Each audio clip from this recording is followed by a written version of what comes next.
That's right, people. We're live on time. We are live on time.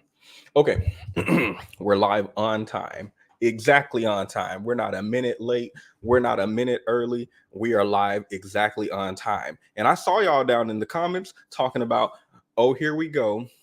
We about to be waiting 5 and 10 minutes. Y'all make out loud, but I assume you made them in your head. We about to be waiting 5, 10, 15 minutes for Petty to show up. He's going to move the stream to another day. He's going to forget about the stream. I know exactly what y'all were saying in y'all heads. I know exactly what y'all were saying in y'all heads. Nope, I'm on time, like always. Hello, mistress. Welcome for Abdi. Crystal. Hello. Is anyone participating in Ramadan? I guess it starts today technically, but really tomorrow is the first day. Is anyone participating in Ramadan?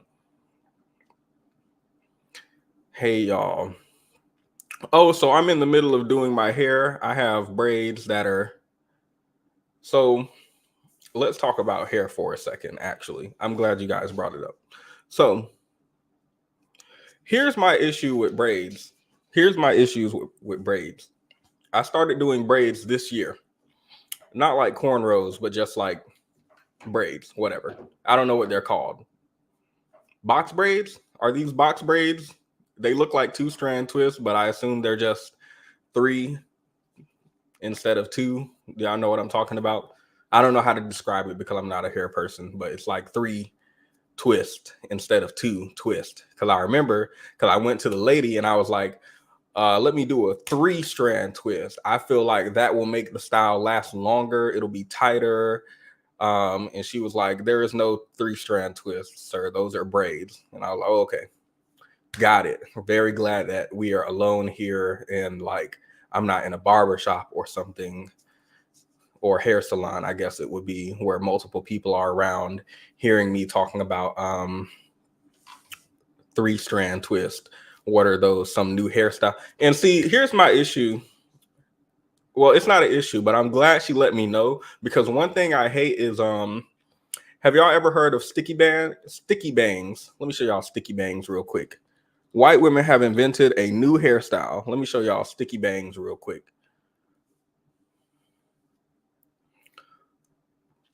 I need y'all to see exactly what I saw.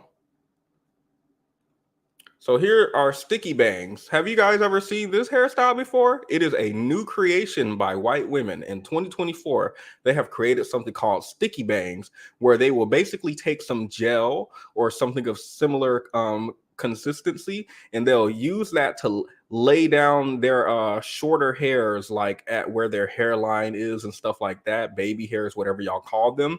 They'll use like a gel or something to lay those down so that they're slick instead of just out there, and then they'll put them on their head. So white women have created this thing called sticky bangs. Don't know if you guys have ever heard of it. Yeah, no, those are edges, right? Those are laid edges.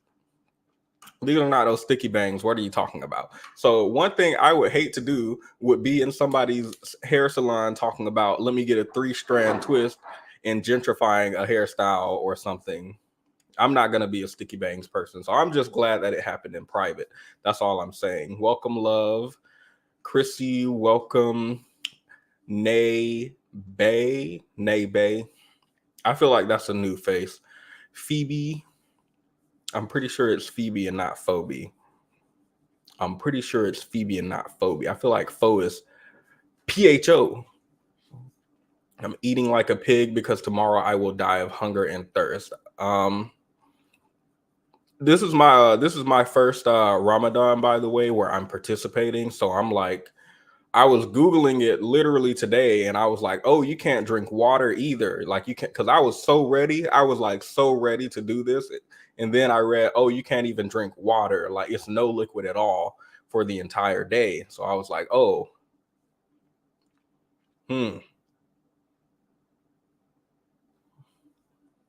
water. Not even water? Not even water. I went to the mosque. I talked to the imam just to make sure. I was like, yeah, because I was Googling. And you know, when you Google stuff, you find weird stuff. So I needed to go straight to the source.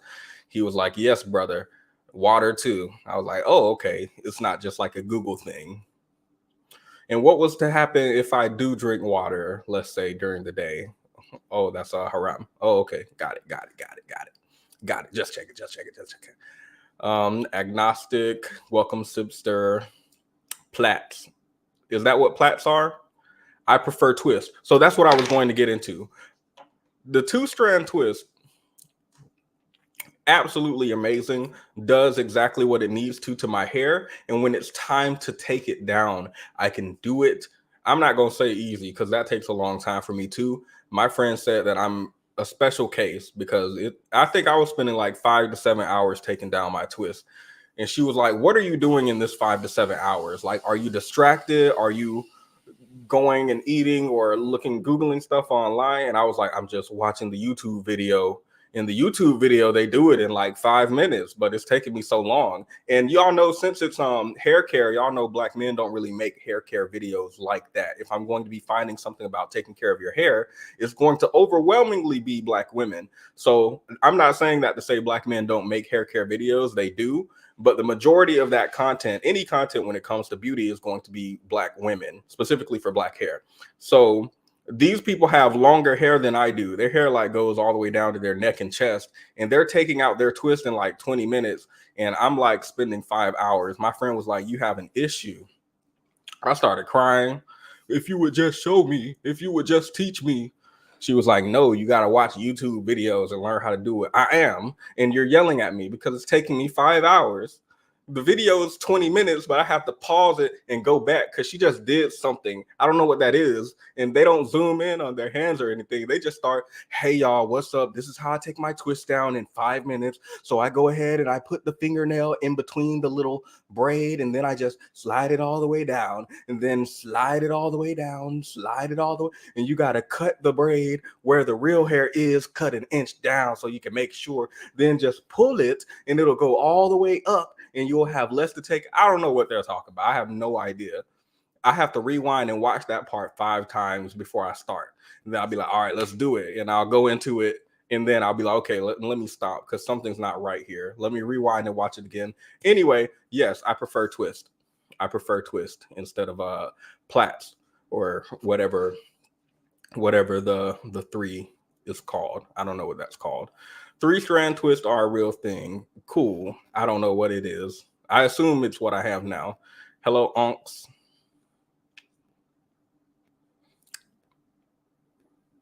A handlebar mustache? Is that what it looks like? Something like sticky rice, yet somehow more flavorless. Ooh. So they're not baby hairs.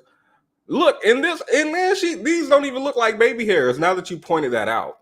This look like you just took some hair from the middle of your head and put it wherever. Anyway, sorry. Let me get caught up.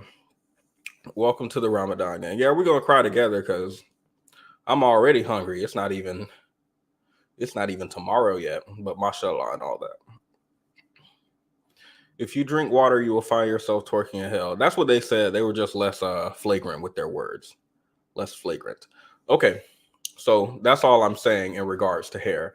I'm in the middle of taking it down. This live stream is going to be short, an hour and a half at the most. Really, I'm trying to keep it at an hour because we're talking about niggatry. I'm going to be honest with y'all. We're just going to talk about niggatry because the way I looked into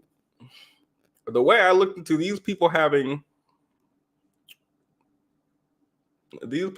children. Okay. So there are 3 main topics. We're going to talk about the bone marrow babies. We're going to talk about apparently traditional couples have more sex, but when I looked into the research, something seemed a little strange about it. And I also didn't like how people were using this statistic because people were saying that because traditional couples have more sex, the marriages are better, which is not necessarily true. No Ramadan for me, I'm on meds. That's what my friend said too. If you're lightheaded and passing out or something, she was like, break your fast because that's not what it is. So we're going to start with our introductory topics, and then we can get into the video. So let's do this. This is I watched this today. This is not important at all, but this is when I realized that I was getting old. Let's watch. Ricardo, what are we looking at? Look, so we have the scissors. It's between something between a cutting board and a knife. You can use the scissors with meat, chicken, bones, vegetables. You have lifetime guaranteed. It's washer safe, 100% stainless steel. Now, if you want to make salads, you have the cutting board and the knife at the same time. You can make salads in seconds. And you can switch the blades. With this one, you have the regular knife, and with the second one, you have the crinkle cut. With this one, you can make waffle fries. You can use it with pickles, fruits, vegetables. With the waffle fry. I just wanted to pause and say that is not a waffle fry. That is not a waffle fry. I'm not explaining why, but that is not a waffle fry. Also, we have the peelers. This one is the only one now in the market that you can peel everything back and forth. You can peel even pineapples and always stay sharp.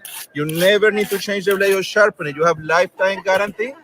I just peel the pineapple and still you can peel the tomato skin. Now, if you want to make salads, you can use a cabbage. You can use the peeler back and forth. You can make coleslaw salad, any kind of salad in seconds. Also, same peeler with the red part, you have a new item. It's a mini mandolin. With this one, you can make slices with cheese, chocolate, potatoes. You don't need any electric machine or something to make the slices. Just in seconds. And the big one, this one is to make juliennes. You can make zucchini noodles, zoodles, hash browns, sushi in seconds. Where do you guys find this at, Ricardo?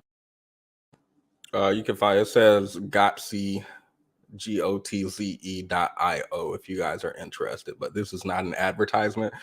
I was like watching this from start to finish on Instagram, and the first comment says, I know I'm getting old because I got way too excited watching this. I completely agree. I've been watching furniture. I've been watching, look. Anyway, let's read the rest of the comments. That wasn't a waffle fry. Agreed. You'll be eating plastic the way it chops down on the white part. All. And people have to come in and ruin the fun talking about microplastics and ruin my fun. But it is what it is. It is what it is. Let's move on to our next thing. It's good that Raz is here because I was definitely going to take Raz to this restaurant, but I wasn't going to tell her. So let's look. Are you okay with it? Almost hit me. Come on. Here. Do you want a beer here or you want to go? I want to fight. Here's what's nice. Except me. They've been nice to everybody except me. I don't know. You think they was nice to other people? I damn sure ain't seen her throw shit at nobody. What do y'all want? I don't want nothing. Of course. She do got a little attitude problem now. She don't need to be at work today, baby. She could have stayed at home. She could have set this one out. She should have stayed at home with them bed as kids. You uncomfortable? You uncomfortable? You can blow this popsicle to stand up, honey. DDT No, I'm just playing. I ain't uncomfortable though. Like, these people are fucking rude. Like, I'm not about to. How are people still eating here? I would never make a little. She just probably got a little attitude. It's just a big attitude. She told me I needed a new wallet. There's a bar around the street. It's a KFC around the street. Like, I need some. I'm so stressed out. It's okay. No, I want to talk to her. If she said anything too bad, I would have got up and said something. She just got a little attitude problem. No, were you listening to the same shit I was listening to? Girl, I was trying to zone out because I don't want to fight. I do. I do.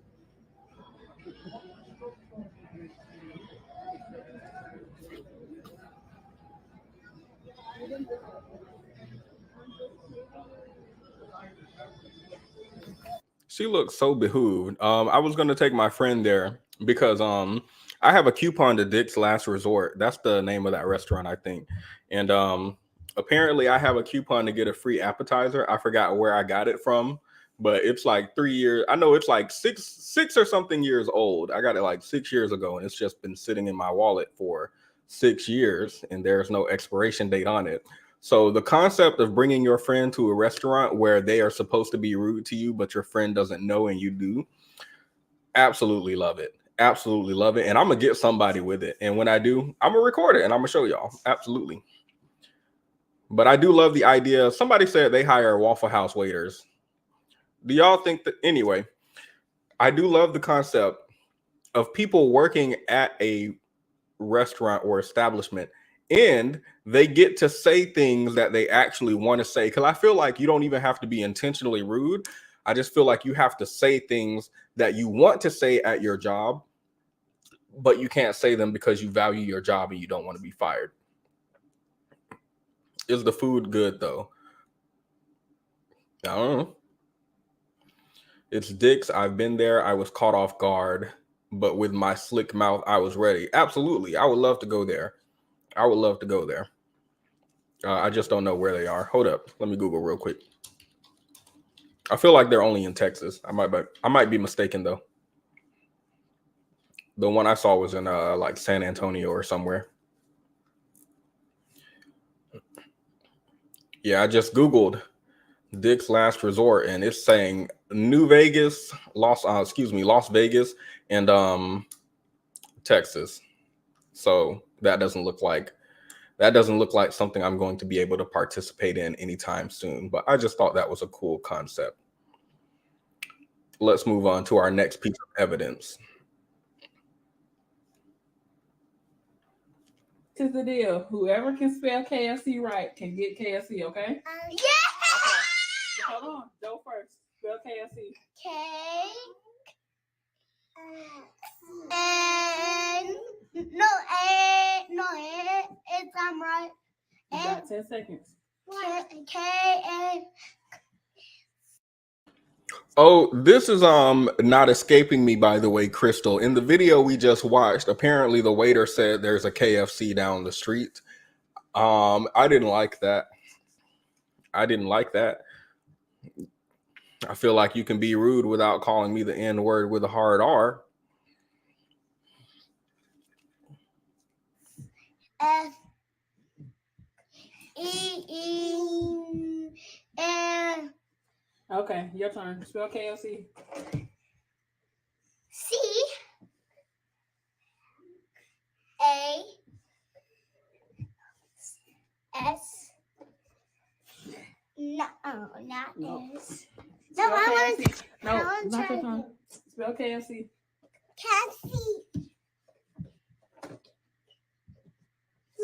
Spell it. Cassie. Spell KFC. No, let her spell it by herself. Move. Spell KFC.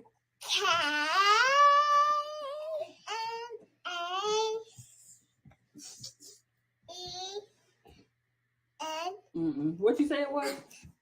Cassie. I know.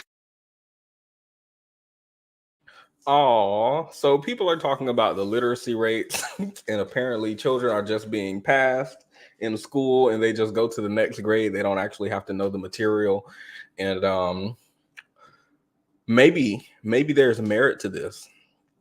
Not spell TV, spell BMW. I think the third child spelled it right. Hold up. No, not your turn. Spell KFC. Cassie. I don't know if she's saying KFC or Catsy, but I feel like she was close enough. And she spelled it again at the end. Let me see. What you say it was? Cassie. I know.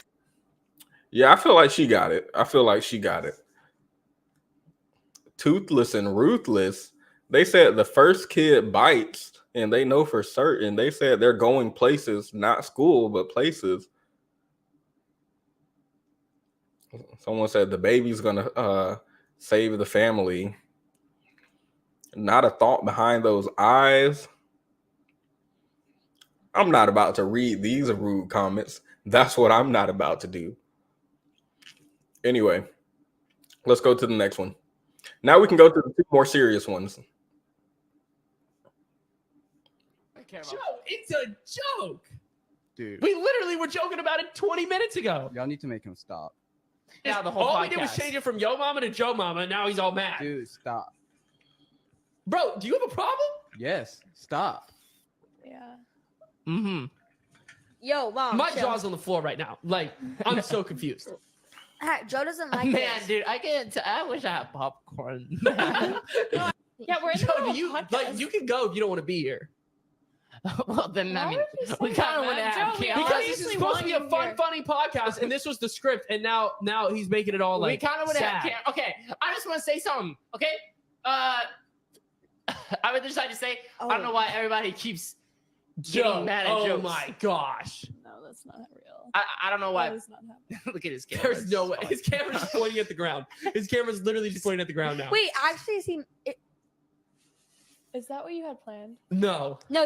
I feel like Joe's correct here. I have never seen this podcast ever. I've never seen these characters in my life. I've never seen Joe or any of these other individuals. Don't like the format. Don't know why it sounds like they're permanently in a Mr. Beast video. So let me pause.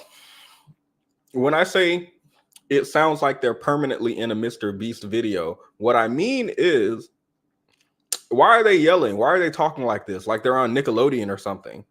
Like, have y'all ever watched iCarly? Why are they they're permanently yelling? Oh my God, bro, Joe, come on, man. What are you like? Why are you talking like this? This feels unusual. But Joe's completely right, completely on his side. Have no idea who he is or what's going on in that room. But he said stop like 15 times, and they weren't feeling it. The comments did pass the vibe check on this. Everybody says crazy that he said stop and they just kept going. People were saying that they're giving Uncanny Valley. Let me go back to some of their faces real quick. We literally Mom. Man, I'll let you guys decide if that's giving Uncanny Valley. I'm not going to explain what Uncanny Valley is. I feel like y'all know what they're talking about. Someone said there's nothing to be confused about. He said he doesn't like it. They also made a follow-up video and they were like, he seemed so aggressive and he seemed like he was going to attack me. And I'm confused because what part of him calmly walking out made them feel like, let me go back to where he walks out. I would decide to say I don't know why everybody keeps getting Joe, mad at oh jokes. my. Okay, but before that, let's see what he said. Yeah, I don't really care about. Joe, it's a joke. Dude, We literally were joking about it 20 minutes ago. y'all need to make him stop. Yeah, the whole all podcast. we did was change it from Yo Mama to Joe Mama, and now he's all mad. Dude, stop. Bro, do you have a problem? Yes, stop. Yeah. Mm-hmm.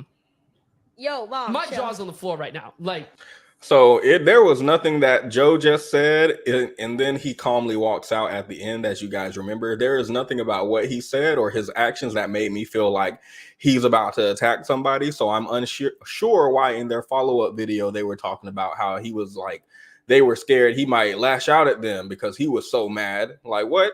Anyway. That's all I have to say about them. I have no further comments on that. I just like that I've never seen this and everybody else in the comments were like, I've never seen this podcast ever in my life, but Joe's right. That's the only part I cared about. Everybody in the comments were like, I've never seen this at all, but I'm on Joe's side. So love it. This is our last one, then we can get into the main topics. This is about Veronica. Have you guys ever heard of her? Let's find out. Hey, Veronica, do you have a second? Yep. I just needed to bring it to your attention because I was told that you're a little difficult to work with and a little Who combative. told you that? I can't really tell you who told me to What you mean avoid, you can't tell me? well, to avoid any conflicts or, hostile work environment. Okay. And what was the situation that made me difficult to work with? I feel like if I tell you that, it narrowed down the person that it was with. So I you're can't- coming to me telling me that someone thinks I'm difficult to work with. You won't tell me who it is, and you won't tell me what the situation was. I just wanted to bring it to your If this was a attention. court of law, I have the right to face my accuser. How do you know that this person doesn't have a personal vendetta against me? I didn't. How do you I know that didn't- this person's intentions are legit and not just trying to get me fired or try to get me in trouble when I can't defend myself adequately because you won't tell me who it is? I just wanted to bring it up so you could work on your Well, behavior. I can't fix a problem that I don't know is happening. If you won't tell me what the situation was or who the person was, then we don't even need to be having this conversation. I'm just trying to keep the peace. I don't want you to be difficult. I'm not trying to be difficult. I'm not trying to be difficult, but if you're going to come accusing me of something, then I want to be able to look that person in the face and make sure that they're being honest about what they're saying. But you want to protect them, that's fine. We don't need to have this conversation. And if we need to have it, then we're going to go to HR, and then all of us are going to be there, including this mystery person.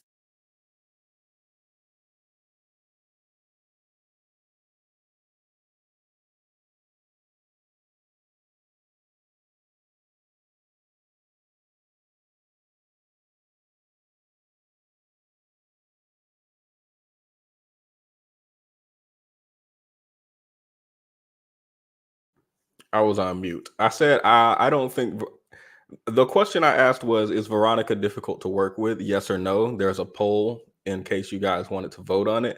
But what Alicia just said is Veronica's not wrong, and for Abdi said Veronica's right. So I feel like what I should ask instead is Veronica right? Let me make a new poll. 90% of you, by the way, voted that Veronica is not difficult to work with.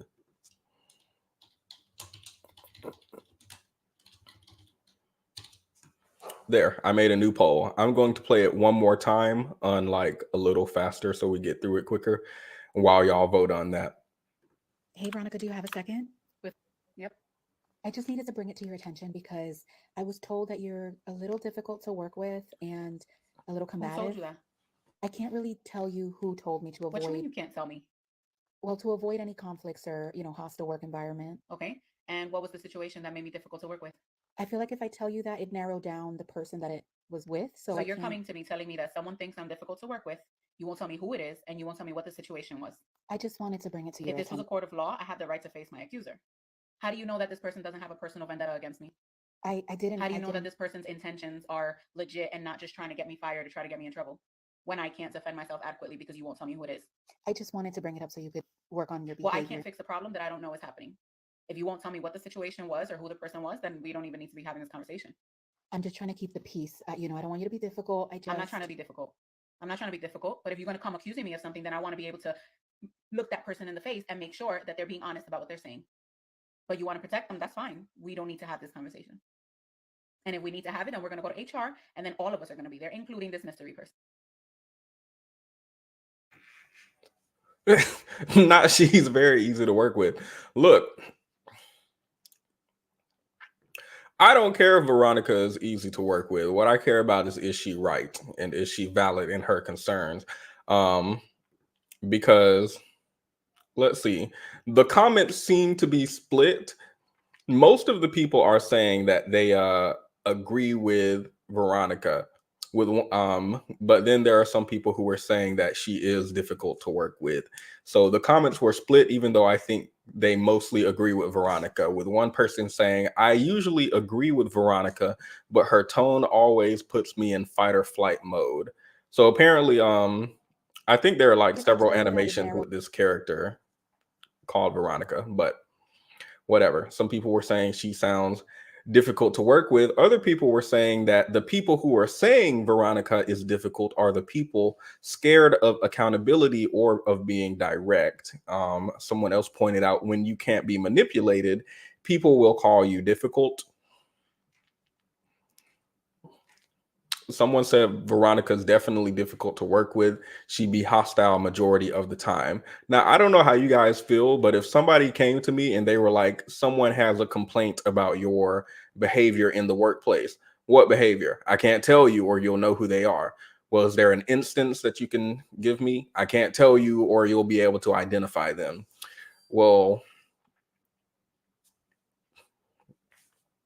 and then the lady later says, you need to work on your behavior, but you can't tell me what behavior I need to work on or give me an example of an instance I've been in that requires some behavior that needs work. Like, what am I supposed to do with this? Oh, I'm supposed to say, oh, okay, got it. And then continue doing the same. That's what I would do. Oh, thanks for letting me know. Got it. And then I would continue doing whatever I do regularly. I'm not about to change anything because you didn't even tell me what I need to change. They want Veronica to be uncomfortable because why no details? That's what it sounds like. That's what it sounds like. You're difficult to work with. You need to work on that. Oh, okay. How am I difficult to work with? I can't tell you. So this isn't about me correcting myself or anything. It feels like it's about you making me uncomfortable. Veronica, straight to the point. I think Veronica could soften their tone but keep the message. Nope, I think they should keep the exact same tone. That's what I think. Why are you coming to my desk accusing me of something with no proof and no evidence, and you won't tell me if you do have evidence what it is and what I can do to fix it? You won't tell me any of that. You're just going to tell me I'm difficult and then think I'm going to go about my day happy. I don't like people who try and I don't like people who try to make you heightened and then get upset at you when you're heightened. I don't like that. So I think her tone is completely appropriate. I don't like people who get all in your face and then they're confused when you hit them. I don't like those type of people. Oh my God, you hit me. What? Why? You all in my face. You all doing all this crazy stuff in my face. Yes, I'm going to hit you. Don't provoke me and then act bewildered when I'm acting like you just provoked me. A lot of the people who were saying she was difficult to work with were men, by the way. And I need to understand that because I feel like if HR came to a man in the workplace and said, you've been accused of being like sexual harassment or something in the workplace, do you think these men would be like, oh, okay, well, I'll stop doing that? Or do you think they're about to fight and say, no, I wasn't, and I never did that, or something like that? And if they did fight it, do you think they would call that difficult to work with, or do you think they would call it defending yourself?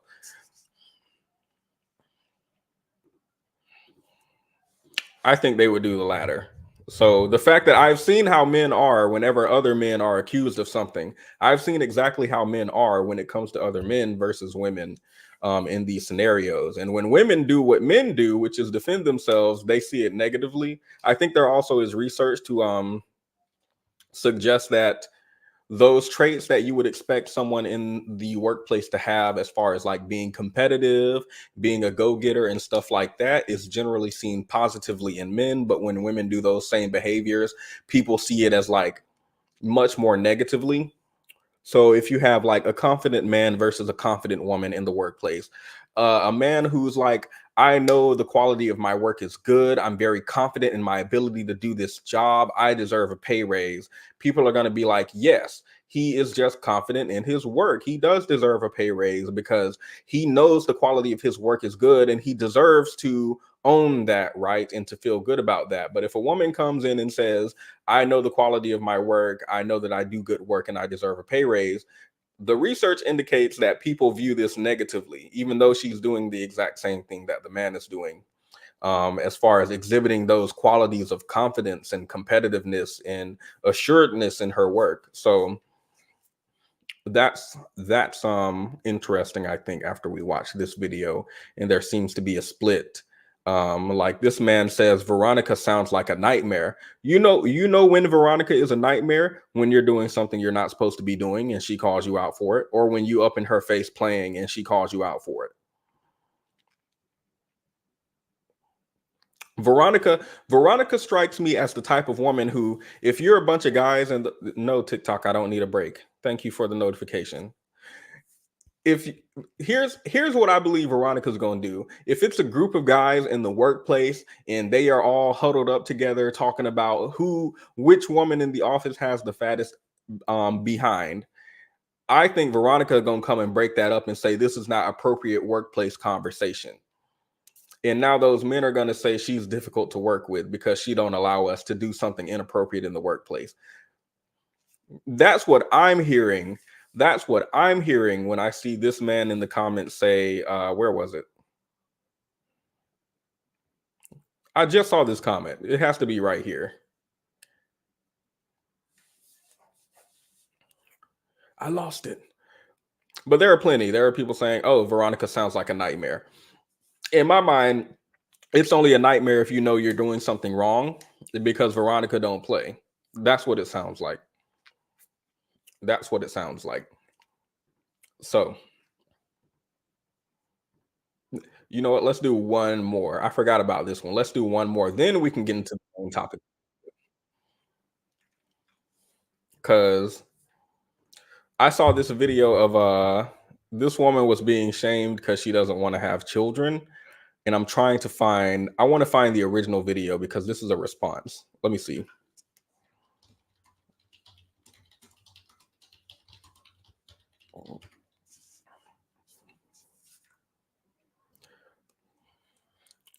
I don't see the one I'm looking for. Okay, we can just watch this one. 5 minutes. Huh. Let's see what it goes like. I feel like we shouldn't watch the entire 5 minutes. No, I don't. And this is she met on a dating app and told him she doesn't want kids. It's on her profile. Let me see.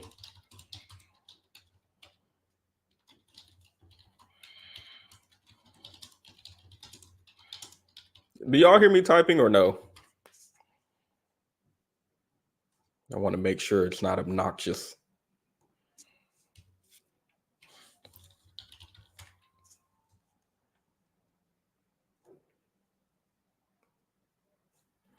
Okay, I can't find the one I'm looking for, so we can just watch this one. But I just wanted to go to the original. That's all. Let me see.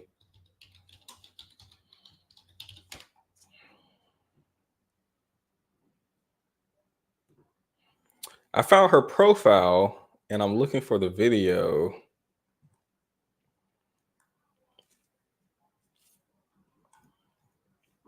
I'll let this play while I look for that. For who? How can you not like yourself enough to want to see another version of you? It's gonna end. It's gonna stop. That sounds like Well, narcissism. Everybody want no grandbaby? They have grandchildren. I have siblings. You kind of cold, baby girl. Okay. I don't think so, but I respect your opinion. Yeah, life is about families. Like, I have a family. I don't understand. creating your own family. No, I just don't think it's a journey for me. I think that's a selfish journey. You don't want no. I say this from a place of love. Men came out of women. They were. I found it. Now we can go to the original. So the caption says, I have so many combos like this. Although usually shorter, I let this one run on because I wanted to document how frustrating dating could be. And not a hashtag Tinder, hashtag OkCupid, and hashtag Facebook dating. Now, to my knowledge, when you're on Facebook dating specifically, you have reached the bottom of the barrel. You know what? Maybe Bumble, but I feel like Bumble is one of the more popular apps. Let me see. Okay, you have Hinge, Tinder, OkCupid, Facebook dating. What else? I don't know if people are on Black People Meet or whatever the Black app is. I forgot what it's called. I didn't. How do you know that this person? Is it just called Black? I think it's just called Black. So the app specifically that you know you are in the gutter. Plenty of fit. Now, when y'all are naming some stuff that you can only access through the internet, you can't download an app. You're in the gutter. You are in the gutter. Unless you're talking about, what is it, like Match or something? That's, I think, for older people. Or OkCupid, I think, might be one that's for older people. But if you are talking about we met on farmersonly.com, you're in the gutter. If you don't have an app, I believe you're in the gutter. If you're on Black, you're in the gutter. If you are on, so Hinge is an interesting one because when Hinge algorithm works, this is just my personal opinion, by the way. I have no idea what goes behind all of these dating apps. This is just my personal perception. Hinge, when there are two hinges, and you won't convince me there are not two hinges. One side of Hinge will match you with the absolute most disrespectful people. When my friend showed me screenshots of her Hinge, not matches, but just like the people in the feed, for you to swipe left or right on, or heart or whatever. Gutter, absolute gutter. I have no idea why. And my friend is very, I would say, conventionally attractive. So I was confused. And this is not to say you can't go to Tinder or any other app and you won't find people who don't look attractive or anything. But I feel like when you go on Tinder or you go on any of these apps, even Facebook dating, I feel like you'll find people who look attractive, people who don't look attractive, people who look average, people who look my friend told me about ugly fine, where he's ugly but fine. I don't know and then find ugly on the opposite side, where he's fine but he's ugly. I don't know how to explain these things, but fine ugly, not good. Ugly fine, good.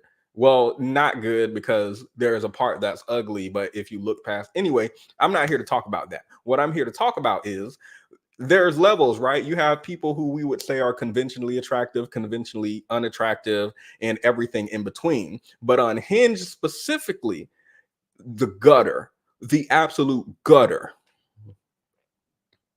My friend showed me something. Hinge has a whole section, and it's like, these are amazing people, and you need to send them a superstar. We'll give you one per week, and they have a whole section for these people who they feel like you should send a superstar to. My friend showed me those people. Gutter, absolute gutter. But then sometimes, if you're on Hinge, everything's cool and amazing. And if you're on that Hinge, I actually think it's one of the better apps because it seems more in-depth and less flingy, like something like Tinder or Black. But if you're on the Hinge that is in the gutter, I don't know what to tell you.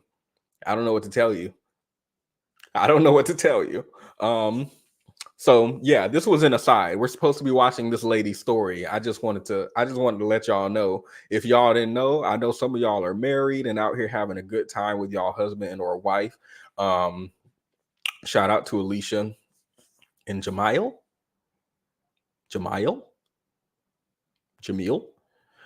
in the comments. But some of us are out here struggling, and I just wanted to let you know. And she's about to let us know too. No, I don't. For who? How can you not like yourself enough to want to see another version of you? You're just gonna end. You're just gonna stop. That sounds like narcissism. Everybody want no grandbaby? They have grandchildren. I have siblings. You're kind of cold, baby girl. Okay. I don't think so, but I respect your opinion. Yeah, life is about families. Like, I have a family. I don't understand. Creating your own family. No, I just don't think it's a journey for me. I think that's a selfish journey. No? I think you're entitled to your opinion, so I mean, I'm not going to argue with you on that one. You need one. that much like attention all on you, or because that sounds like that is kind of like you need all that. You need everything to be about you, or what if you can't share your space, your attention to anything else but your cat stuff and your animals? Yes. And your person? Just my cats. That's all I. Paper tape. No, my friend, if you went to my friend's Instagram profile, she looks like one of them Fashion Nova models, who Fashion Nova is talking about they're inclusive, but you only see models with snatched waist and hourglass figure. She looks like one of those models. The men on her Hinge do not look like models. I'll just say that. I'll just leave it at that. I won't give it any more energy. Sorry. Like, that's it, I guess. I just don't see the world like you. I think it's all right. Like, it's okay that not everybody wants the same things. I already know what happens to you. It's America. We got capitalism. Everybody feel like they got so many options to do all this type of stuff. Transsexual, LGBT. What is this? It's a lot of like just. I don't like how the LGBT is getting dragged. Every single comment. What does this have to do with trans people? Do y'all think this is a part of the gay agenda? We'll get into it actually, since we're gonna look into bone marrow babies. Just doing money. It's all about money. Well, what does that have to do with kids? Actually, it's okay. I mean, you get to feel how you feel. Yeah, I mean, that's in a fine. relationship, you really took a hiatus, you come back, it's like, it's just you. It's individualism. Relationship should be about compromise. So you went to the other side, you crossed over to where you've had so many bad experiences. Now you might want to be more stubborn, more into yourself. I don't know if you think you can please a partner, but okay. But that's amazing. That's fascinating to me. For to be a girl in your 30s and people can have a kid. That's fascinating. That's kind of cool. Like, how could you not want a kid? I don't know. Like, I mean, I just I'm that dope. How could I not want another version of me? There's also a lot of children. I think it's unusual how he started off with, you're so selfish, you don't want a kid, you're so selfish. And the whole time when he's talking about why he wants a kid, he's like, I want a little version of me. He's not like, I want to enrich someone else's life and see them grow and become their own. He's like, no, I just want my own thing who's like me. And I just, anyway, sorry. What's his at? I just want to talk. This is a random man on Hinge or somewhere she matched with. Children who are born who aren't taken care of or who are in the foster care system and who are mistreated. Like, it's not like you have a child because you're not selfish. There are plenty of people who are selfish who have children. It's not, I'm not inherently selfish because I don't want kids. You should put that online or something. I could have sworn it was there. Maybe I changed it and forgot. All right, now he complains that she should have put it online that she didn't want kids and not just sprung it on him out of nowhere. And she screenshot, I'm thankful she put this on the screen. She screenshot that her family plans on this app. I didn't even know y'all could put family plans on these apps. I didn't know y'all could do that. I didn't know you could say I don't want children, but here it is right here on her family plans section. I don't want children. So that was a lie. He lied, but we already knew. Got to edit back or ran out of space, but I normally do. And here's some more. Let me read what she's put. I am autistic. I may not look or even always seem like it, but I am, and I'm looking for someone who can be understanding of my need for peaceful environments, consistency, and good communication. She didn't circle that, but I thought it was important to read all of that given who she's talking to. And then she says, though I love them, I'm not seeking men with children. So not only did she write that she doesn't want children, she doesn't want to have children, but also she doesn't want to date men with children. It's right there glaringly on her profile. So I doubt that he just somehow, I mean, I do hear that men just swipe on everybody and then figure out things later, whereas women actually go through and read a profile to see if they want to be with someone. So maybe he didn't read this at all, and somehow they just been, I don't even understand this, because how don't you go to someone's profile and like look at them to figure out what you're going to talk about? Or am I tripping? Like, I go to your profile and you're like, I love blueberries. Now we can talk about blueberries. Oh my God, you love blueberries? My mom makes blueberry pie. It's amazing. What are y'all talking about? Like, what are y'all even talking about? How do you go to a stranger and you don't read their profile? Do you know how awkward that is? Hey, what's up? None. What about you? None. What are y'all talking about if you're not talking about what's on the profile? So I feel like he's either lying and he read the profile and knew that she didn't want children, but he chose to talk to her anyway because maybe I can convince her. Because a lot of guys, I feel like, will do exactly what he's doing. Instead of finding a woman who doesn't want children, who wants children, which I'm sure there are several women who want children. Several women. How many people is in the world? 8 billion or something? I'm sure you can find one woman who wants to have children. But instead of doing that, let me seek out a woman who I like. I don't care if she wants children or not, because I like her. So I'm going to convince her to have children. And now that they started this conversation, instead of being like, oh, I want children, you don't want children, we are incompatible at this point. We are incompatible.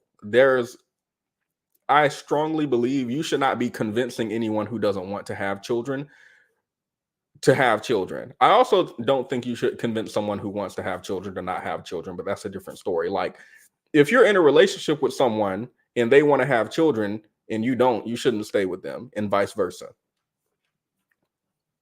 So I believe a lot of men do exactly what he's doing and find a woman who don't want to have children, but I'm gonna convince you.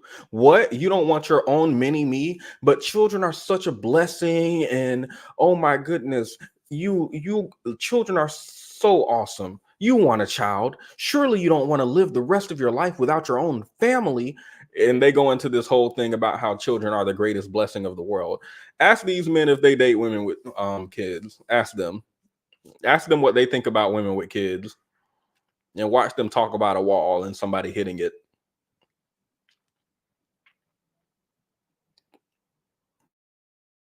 Right, that. Well, good. I'm glad I mentioned it. That's what I say. I feel like dating could be more easy, not be so exhaustive. I try to be a little bit more open-minded still. I try to retain that open-mindedness about some things. So you've deduced that I'm not open-minded because I don't want to date somebody with children? Absolutely. Like, how can you? What's the open-mindedness? It sounds very close-minded. Well, you also just said a whole soliloquy about transgendered people and LGBT. Girls, like, what about it? Like, Do you feel that is open-minded? That's not open-minded. That's sexually minded. That's predator-minded. That's predator-minded.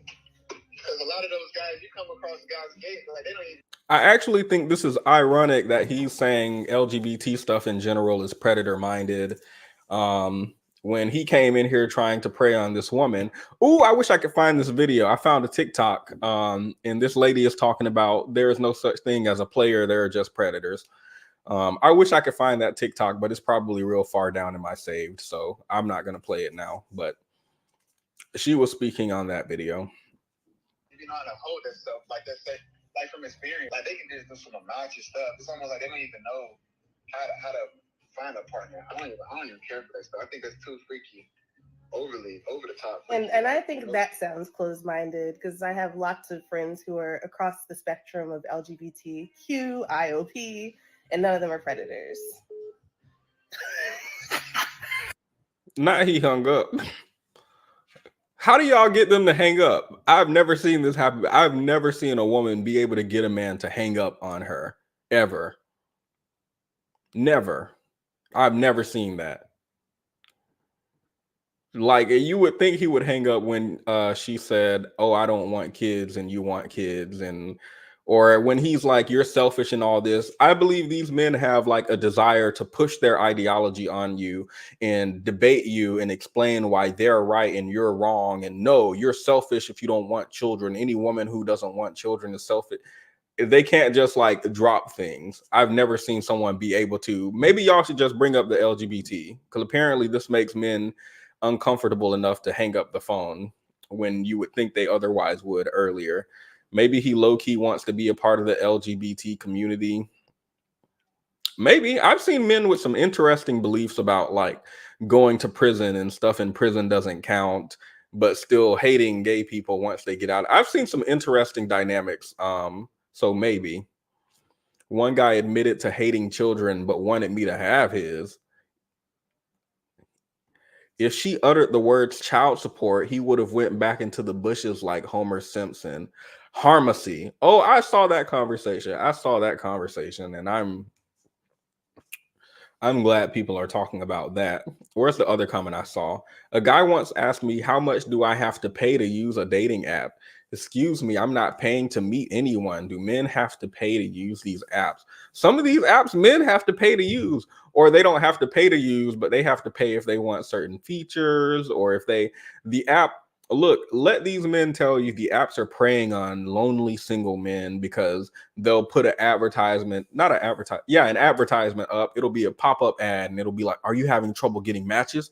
Well, if you buy Tinder Gold, you can see anyone who has matched with you and you can match back with them. And then you can, oh, don't you want to see who's behind that Tinder Gold? Don't you want to see those blurred out pictures and who? Apparently these apps are preying on lonely single men with advertisements. So they start buying Tinder Gold and Platinum, and they want to set the airplane mode over to Oregon or some other state where they can, maybe if I just extend the range, if you pay more money, they let you extend the range to 360 miles instead of 300. Maybe if I just have that extra 60 miles, I might find one. I might find the one if I just have that extra 60 miles. So anyway, yeah, there are some people who are paying to use apps. Nothing wrong with that, by the way, but especially if, what is that called? Seeking arrangements? Don't the men have to pay to use seeking arrangements and find their sugar babies? Maybe. I don't know. I'm not on there. So that's a different income bracket. So y'all can't ask me about that. Somebody said, what do the rest of those letters stand for? Let me see. It was LGBTQIOAP. I think A's asexual. I don't know what O and P are. They're begging us to have children they have no intentions of helping you raise. Hard no. Oh, I just saw an Instagram post where it was a woman, and she said broke men need to stop asking, why do broke men feel like they're entitled to coochie? And he was like, so you just want broke people to be single? You don't think broke people should be allowed? He was saying stuff that made it seem like he was going to be a future. Here it is. So this is Mr. Menace to Society. That is a name that he set for himself. I'm not calling him a menace to society. That is what he calls himself. Mr. Menace to Society says, City Girls music is so mean. Like, I don't deserve no P because I'm financially unstable. Like, no P at all. So he's confused. And one of the women said, if you're broken down bad, why are you trying to date? I'd be so confused. I really don't get it. Your focus needs to be on getting your ish together. Keep in mind, he said getting some coochie. He didn't say like being in a fulfilling relationship. He said getting some coochie. And while most people were in the comments like, this is why children are born into poverty, and she's right, and this man is a baby daddy in the making, a deadbeat baby daddy, probably. Some people were like mad at the women and saying that you don't deserve to have these standards. This man says it be a girl with a 2003 Civic wearing Crocs every day saying this silly-ish too. So he thinks it's silly that I guess he's insinuating that the women are poor, but they have standards for men who like they won't give coochie up to men who are financially unstable. So he feels like it's unreasonable for women who don't have means to demand that their man has means to have access to them. That seems unusual to me. You would think that you wouldn't want anyone of any like income bracket to be with someone who's financially unstable and throwing it back on them and possibly creating children. But yeah, they do sound bitter. They do sound bitter. And then I'm looking for the other comment too, because there was a man and he was like, wow. Oh, someone said y'all wouldn't be alive if this were the case. I don't know if he's in support of or against, but he says we wouldn't be here if they weren't giving coochie to financially unstable men. I don't know if that's a good thing. I don't know if that's a good thing. But I'm looking for the specific one. Where is it? There was a comment. There was a comment. I can't find it. But there was a young man and he was like, y'all hate poor people so bad. So bad. And I need to understand why you feel entitled to somebody's body for nothing, nonetheless, for nothing. Not only are you entitled to their body in your mind, but for nothing, nothing. You should be homeless and still be able to get some coochie, you think. That seems unusual. Yeah, that makes more sense to me. That's how I've usually seen it, Panda. So it could have been a typo. I was like, what's a weir? A weir? I don't know. But no, yeah, maybe a typo. So that's the intro. Now let's get into the main video. Thank you guys for sticking with me through the intro. I know I said this video was going to be an hour max, but we're just now getting into the main topic. So an hour in. Be sure to leave a like, by the way. It helps the algorithm.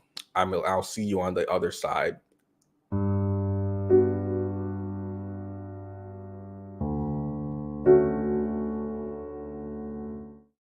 Whew, an hour in, and I said we was gonna be an hour max. That's crazy. That's crazy. That should have been a separate video. We should have just did a chill video, and we could have separated that. We could do some chill reactions. So, bone marrow babies. Let me show y'all the two things that I saw. The two things that I saw. Let me X out of all these tabs. Look at all these tabs I have. I was looking up Plenty of Fish to see what it looks like. So y'all are on this app dating? Y'all are talking to Jitterbug 3, Beach Babe 25, ET on Earth 21. I'm hoping these are fake. I'm hoping I'm not putting anyone's info out there, but these look like fake profiles anyway. So when you say you're on Plenty of Fish, to recap, when you say you're on Plenty of Fish, you're in the gutter. You're in the gutter. Why does the UI look like this? Why does the interface look like this? This is not an app that anyone who was born in the past 40 years uses. You're not. This is how the internet looked when the internet first came out. Y'all remember when the internet first came out and we was on AOL and dial up and you couldn't use the phone when you were using. Y'all remember that? And everything you clicked on gave you a virus. So you're not about to sit here and tell me you're on a dating website that has the UI of the internet when it first came out and tell me that you're not in the gutter. Sorry, that was off topic. Well, it was on the last topic, but we're done with that topic at this point. So let me put that back up so y'all can look at it for a little bit. So I saw a TikTok and it was this woman who was just in shock. She was in shock. I just found out that two women can have a biological child together, but it can only be a girl. And I've seen the results, and the daughter looks just like both of them, and she is gorgeous. I need to find a wife. So I'm sure you've all heard about this at some point in your life. You've probably seen a meme, and the meme's like, we can now have babies with our own bone marrow. And not only that, the baby will only ever turn out to be a girl. So we don't need men anymore. I'm sure you've all seen that in some form or fashion somewhere. But this lady was talking about something in particular, a couple in particular. And let me pull them up now, because she was, based on what I've seen from the video she's referencing, she was absolutely correct. I'm going to play this without sound because I think it's copyright, but I'll let y'all decide. And the caption says, two women who combined their DNA. I just read the caption at the bottom. We're going to read that right after.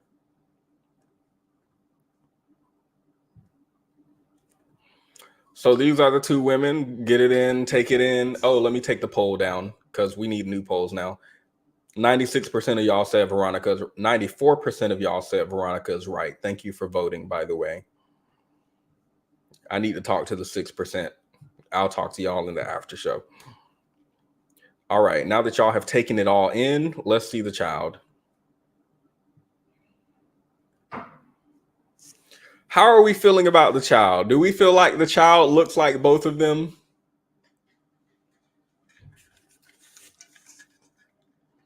We're going to get into it, Invincible. Don't worry, because I was looking it up because I was convinced that it is not possible for a woman to have a child without a male input somehow, whether that's a donor or a Senji appearance. Oh, welcome, Cynthia. I told y'all we can still have girls. Well, maybe you can come up today because I was looking up whether or not women could have children without male input, like with no sperm or anything like that, no donor. Is it possible? And I found some research that apparently it is, because I thought the bone marrow thing was false. I thought it was false, but we're going to read the research together.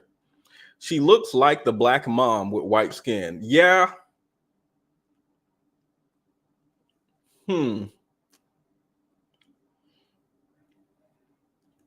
What's the name of the Netflix documentary that explains it? If y'all know that name, put it in the comments and maybe we can go over it. Not next week because we already have a stream planned for next Saturday, but maybe sometime this week. It's a Netflix thing, so I feel like we can just watch it in one day and review it in one day. Okay, well, Cynthia don't have it. She lied to us. Prolific liar on YouTube. So it is what it is. I, on the other hand, have never told a lie. So if you guys are not subscribed to me already, you should be, because I've never told a lie ever. I've never told one in my life. But Cynthia liked to sit in my comments and just lie. But she said she'll get us the name in a second when she asks V or whoever. So, but yeah, I feel like this looks like both of the parents. I could be wrong. Let's play it one more again. Nah, this is both the parents. I don't know. I could be wrong. It could be just the white skin that makes her look like the this parent on the right. Okay, yeah. Now that I rewatch it, I feel like this does look like the parent on the left, and she only resembles the parent on the white because they share skin tone. But if these three were walking down the street, you can't convince me that these two didn't somehow create a child together, right? Anywho, let's get into the research. Wait, they look like Hunter from Jenny in Georgia. People were interested to know how.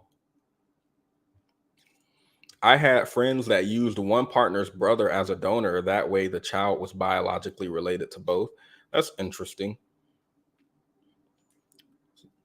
Anyway, let's get into the research because I was confused. They said this is not based on a true story, but it is true in their heart. I don't know what that means. I don't know what that means at all. Let me see if they have a follow-up real quick.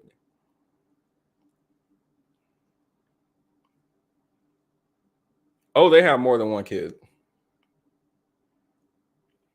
They have a whole happy family. This is a really big TikTok channel. I did not know this, but they apparently have a really big family. This one looks like the one on the left.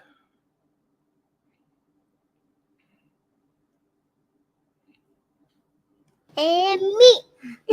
That's so simple. This is mommy. This is mama. Mommy have my sister, and mama have my brother, and me. That's so simple. Oh, sorry. Let's do one more. Oh, copyright music.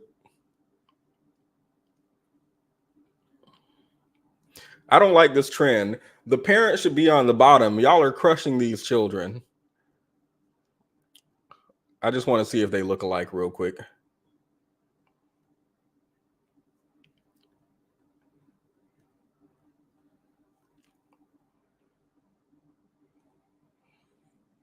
I'm seeing it. So anywho, let's get into the research now.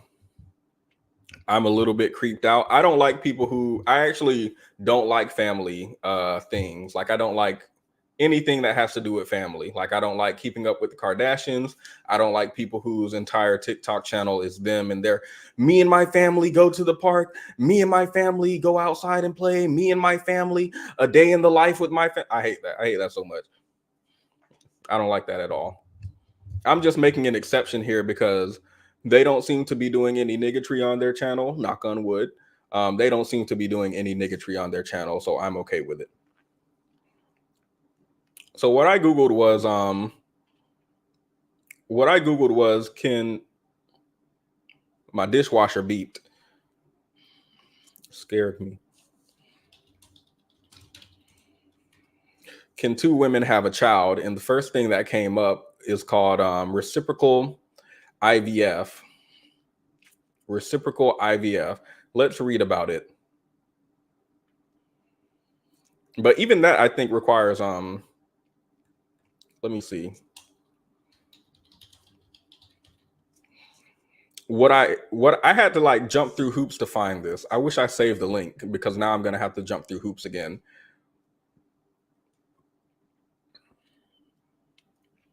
Where did it go? Where did it go? All I'm finding is reciprocal IVF. Let's quickly read through that so y'all understand what it is. Let's quickly read through that. So this article is titled Lesbian Pregnancy Options and Fertility Treatment for Same-Sex Female Couples. At CCRM, what does that stand for? Don't know. At CCRM, we are proud to be able to offer top quality fertility services to lesbian and same-sex female couples across the country. Treatment may be as simple as IUI, artificial insemination using donor sperm, or IVF using donated sperm for fertilization. So No, that is not having it without the male. Reciprocal IVF treatment for lesbian couples. They can choose to use the eggs from one partner and the other partner carries the pregnancy. So one partner undergoes ovarian stimulation and surgical retrieval of her eggs for the IVF.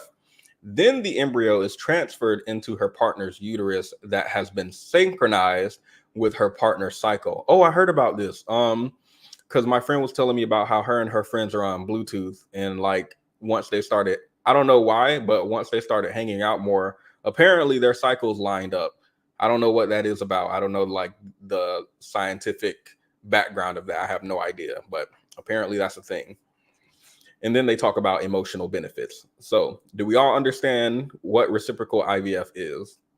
It's not having it without sperm, but it's two people carrying it. So after that, what I found is that there is a article called "No Sperm, No Problem," where some scientists talked about a very rare condition, a very rare phenomenon known as, I don't know how to pronounce that word, parthenogenesis. Parthenogenesis. Parthenogenesis. I don't know, but apparently some people can have a child. So, oh my God, this is a transcript. This isn't the one I'm looking for. It's an 11-minute long hold up. This message comes from NPR sponsor Microsoft. Monday There's ads? What?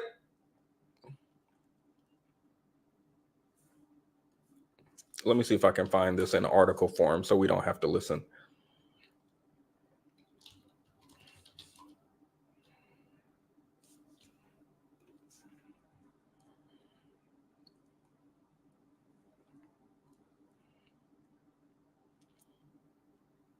Okay, this is a really long article, but we can go to this instead.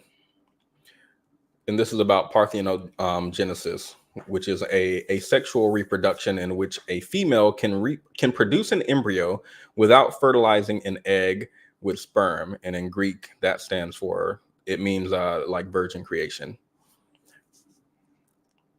In mammals, it is an unnatural event. However, it might not be a rare event in humans as we thought. It may occur spontaneously, resulting in the formation of, these are some big words, y'all. This is going to be a hard one. I'm not going to lie. This is going to be a hard one. Do we have a reader in the audience? Do we have a reader in the audience? Oh, I feel like my pastor. Do we have a reader in the audience tonight? Do we have a reader in the audience tonight?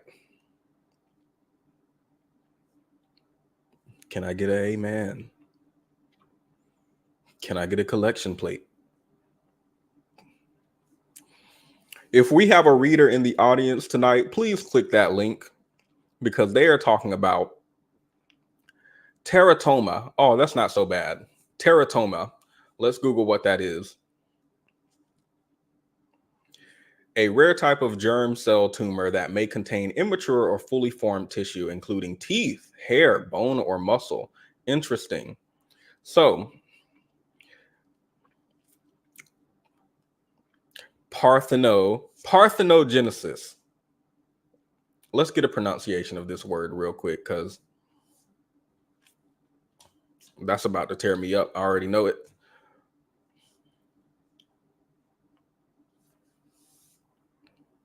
I have to allow microphone permissions.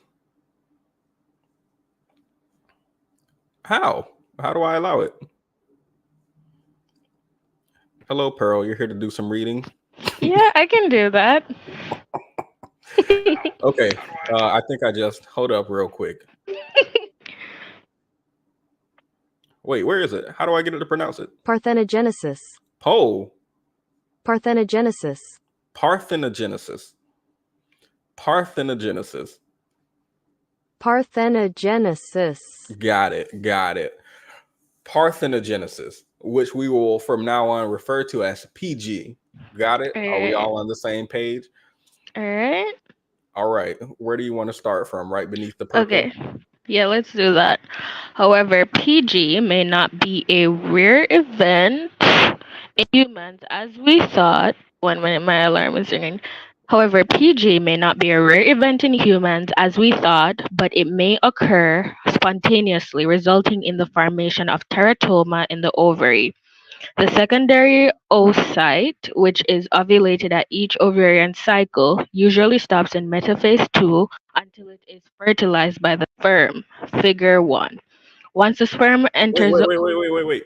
So instead of reading this, this is just describing how regular sexual reproduction occurs. So I want to occurs. skip down to right here with Mhm. however. All right.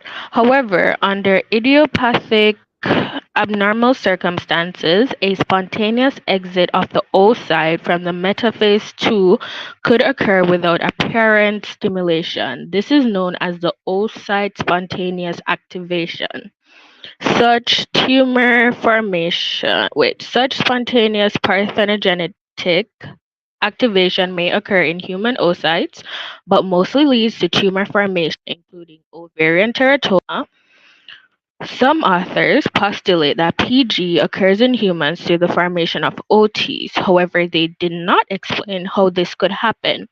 Although reproduction in most mammals occurs through mating between male and female, it has been hypothesized that presence of rare cases of PG in humans that result in normal and viable individuals go unnoticed due to the absence of congenital anomalies. Parthenogenetic Wait.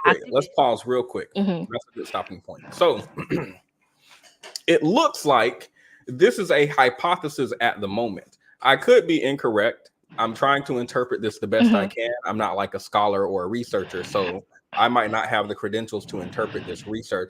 And maybe I can look for an article where someone does interpret it who has those credentials. That's fair.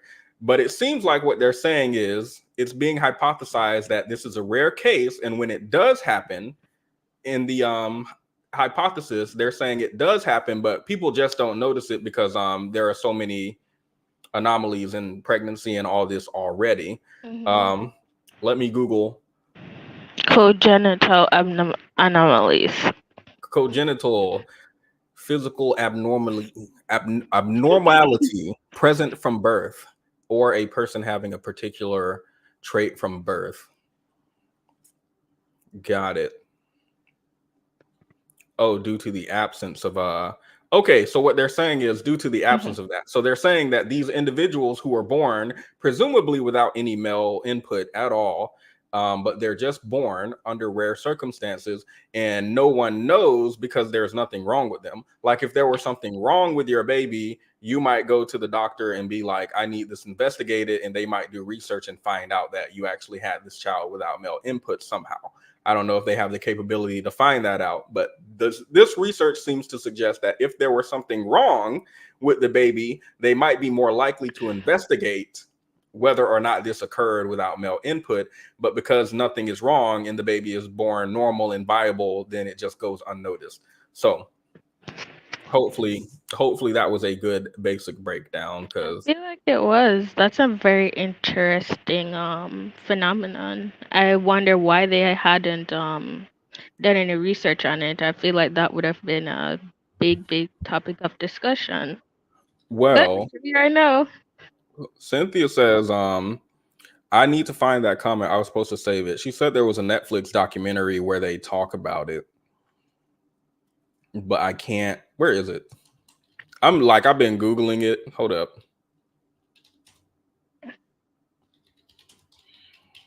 I want to say, I actually want to see it.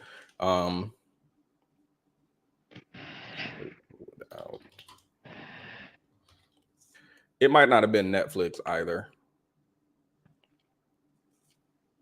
Oh, ew. I just found, have you ever heard of Our Father? Oh, I think I have. Wasn't it that what was it? That fertility doctor who impregnated woman with his sperm, and then later on all of the children did a link up and they all found out that they were related, and it was by that same doctor.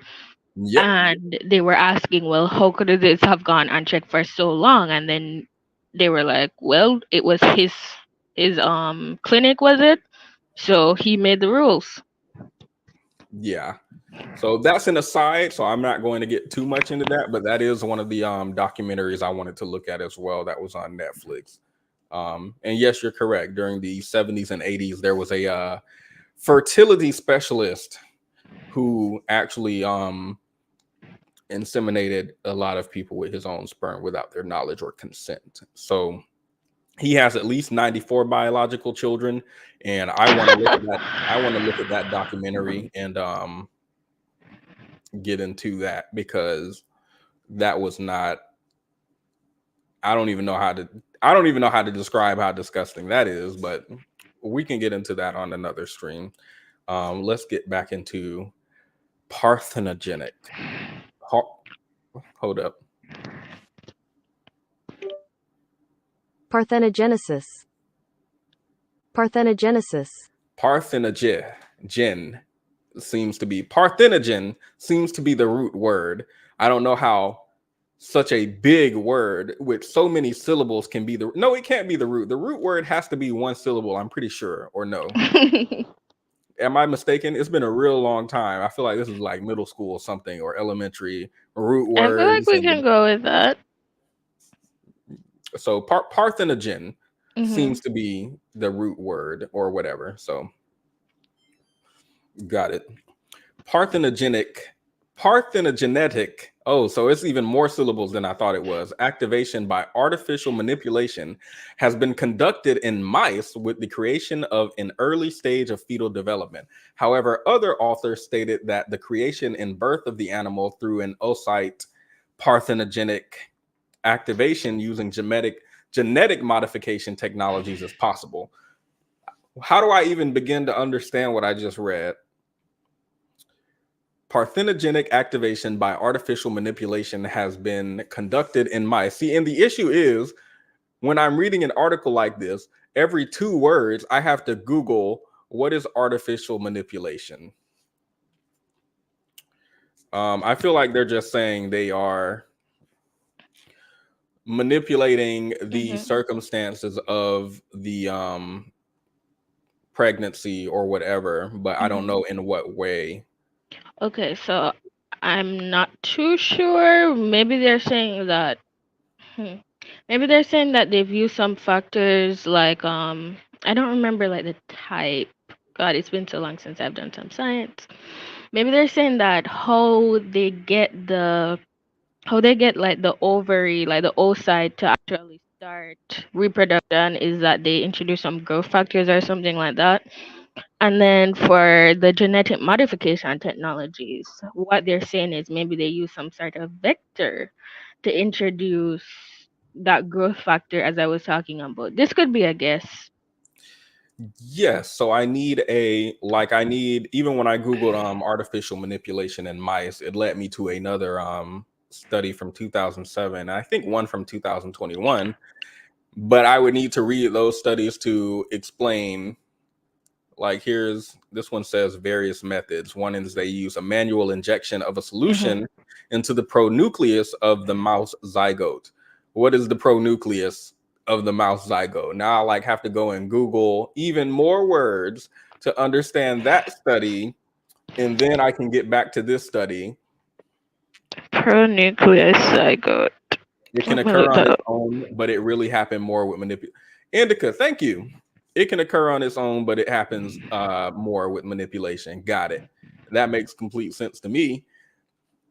That's why I would prefer a scholarly article, because they usually break down the research as opposed to you having to do it yourself. But it's fine. It's fine. So they're saying in mice, it's easier for this to happen, for reproduction to happen if they do it artificially. Got it. Got it. Specifically for parthenogenic. So without a male. Oh, that's it? That can't be it. Well, all right, I guess. Results and discussion. Okay, I guess I can at least read the results and discussion. But that was it as far as the abstract. Well, yeah, that was just the introduction anyway. So Yeah. I don't think we read the abstract. Let me check if there's anything in here that looks important. Parthenogenesis is a rare phenomenon occurring in humans, and understanding this may help us develop an explanation for such occurrences. Moreover, it may help reveal the cause of idiopathic ovarian teratoma. OT, got it, OT. We aim to explain the occurrence of PG and OT in humans based on a new hypothesis. Okay, I feel like we can skip this and get into the actual results. I feel like. I could read the results. Let's do it. We can go back up there. Okay. And I guess we can start here. PG are the so-called asexual reproduction that results in normal viable offspring, is a rare event in humans. Previous literature on the cases of occurrence of these cases was sparse with no specific cause or mechanism. However, previous studies in their trial of finding an explanation for idiopathic OT attributed these cases to spontaneous PG. This means that PG is not as rare as previously thought, but can go unnoticed with an OT outcome or even a full-term birth, particularly in the presence of a male partner. So if y'all are with a man, they not gonna even know whether or not the pregnancy is parthenogenic because you're with a man. You with that man. That's interesting. It feels like you would need to find maybe an asexual person who, well, asexual people can have sex too, I guess, but someone who's like abstaining from sex, has not had sex within the past 9 months, and you would need to experiment on them or research them. I guess the methods that they're looking at are artificial, and Two Piece in a Biscuit, that's a name, says they are using sperm substitute with artificial stimulation to growth. Is that in, I assume that's in the mice, right? Not the humans. Yes, I believe that might be in the mice. So yeah. So you would need to find someone. Here's Indica also, who is an expert on this subject matter. Yeah. Thank you for joining us. So you would need to find I'm not an someone. expert. I think you have me on in the background as well. My bad. I do. There we go. Period. I'm on the TV. I love it. That used to mean, being on somebody's TV used to mean something. I used to could be like, Mom, I'm on TV, but now if I tell my mom I'm on TV and she's like, show me, and it's somebody playing a YouTube video, she's gonna be like, boy, bye. Boy, bye. So I'll continue to work hard. But you said you're an expert on this subject matter and you know much more than I do, and you think that my analysis is silly and you want to clear things up from an educational and academic perspective. I did not say that. I just said I like stuff like this. Okay. But you do, so you've researched into this a little bit. No, I really like reading peer-reviewed articles. Period. Because this a whole block of text just to say, where is it? Somebody said, oh, if you do it artificial, it has a higher success rate. Well, from this article, what it's kind of saying is that, from my understanding of it, is that like this can occur naturally and it can occur kind of often, like, but usually probably ends in a non-viable fetus, or like the teeth feet, you know, like when women have I forgot what it was called, but you have the extra cells, like they may just develop the teeth, they may just develop the arms, it may just develop a little bit, and it just stucks and floats in your body. So then we don't see it or notice it when we are having asexual reproduction, because it doesn't fully come to term. So you're saying, at least your interpretation of this research is that they're generally not viable. Yeah. And occur in what you just described regarding the teeth and such. Yeah, because in the earlier part of the article, it said that, let me see. Oh, you have it up on your screen. Yeah. So you're a researcher. No, I really like, yeah, I really like this stuff. It's kind of. Let me put the link to this article in the chat, by the way. Sorry, in case you guys wanted to pull it up for yourselves to go through what we're going through in real time, I just put the link in the comments. in case y'all want to click on it and give them a view. I don't know if they count views. Probably not, but it's okay. I'll put it in the description of this video as well after it posts. Okay.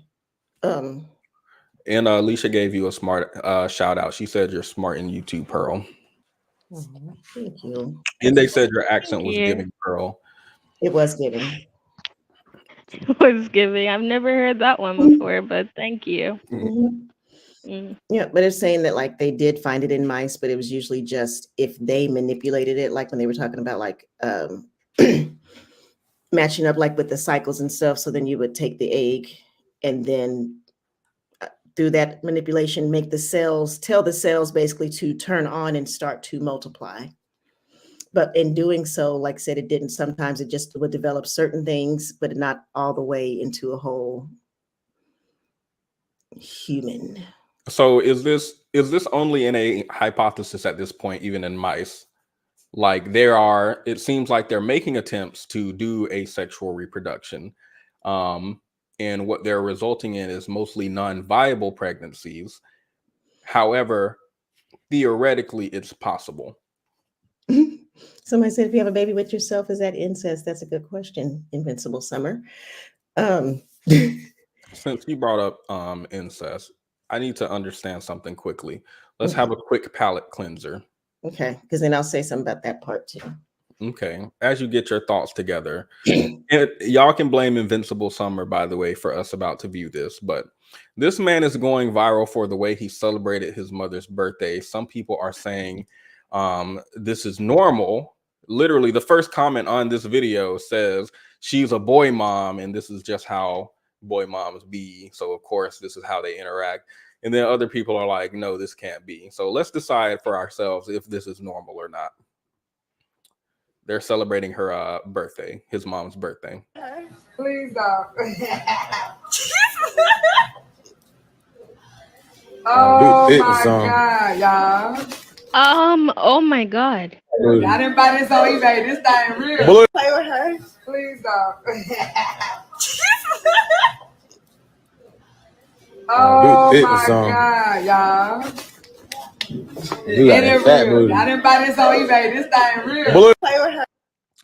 So she got a fat booty. And she's like, yep, and this thing real.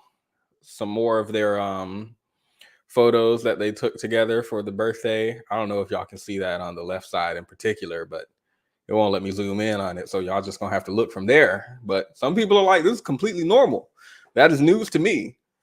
That is news to me. And y'all know I'm all about breaking conventional roles in society, and parents and children. We shouldn't interact in the way that we did back in the 30s. Times are different, and we should have better relationships with our children and such things. But even I feel that this is inappropriate for me. I'm trying to think of if I even can think of times where my sisters might have been this way with my mom. Or is it normal for women, for example, like if you were a child, and is it normal for women specifically? Like, am I just feeling uncomfortable because this is a man? But if this was a girl child, would this be considered normal? I'm asking this is an open-ended question, by the way, because I don't know if girls actually do this with their moms. I don't feel like I've ever heard of a girl doing that with their mom. However, I did see something on Smothered where you had this daughter giving this mom a massage, and they were wearing like a bikini situation, and she was straddling her mother over her buttock region, and I was very uncomfortable. I didn't even get to a video. I was very uncomfortable with that. I feel like I would be very weirded out if that were to happen with a girl in the situation. But maybe some people would excuse it because they're like, "Oh, that's not gay. That's her mom." And I feel like, no, it's giving a little bit of incest, and I'm not feeling it. And when he angled the camera sideways, I knew there was something coming. I guess I just wasn't prepared enough. Oh, as soon as he started the video and I saw what he was framing in the video, let me see how it starts again. You can continue. Sorry. We can watch it again. As soon as I saw his camera zooming in on her waist and panning down. Oh, okay. Yeah. So that's her son's hand doing all the tap tappy.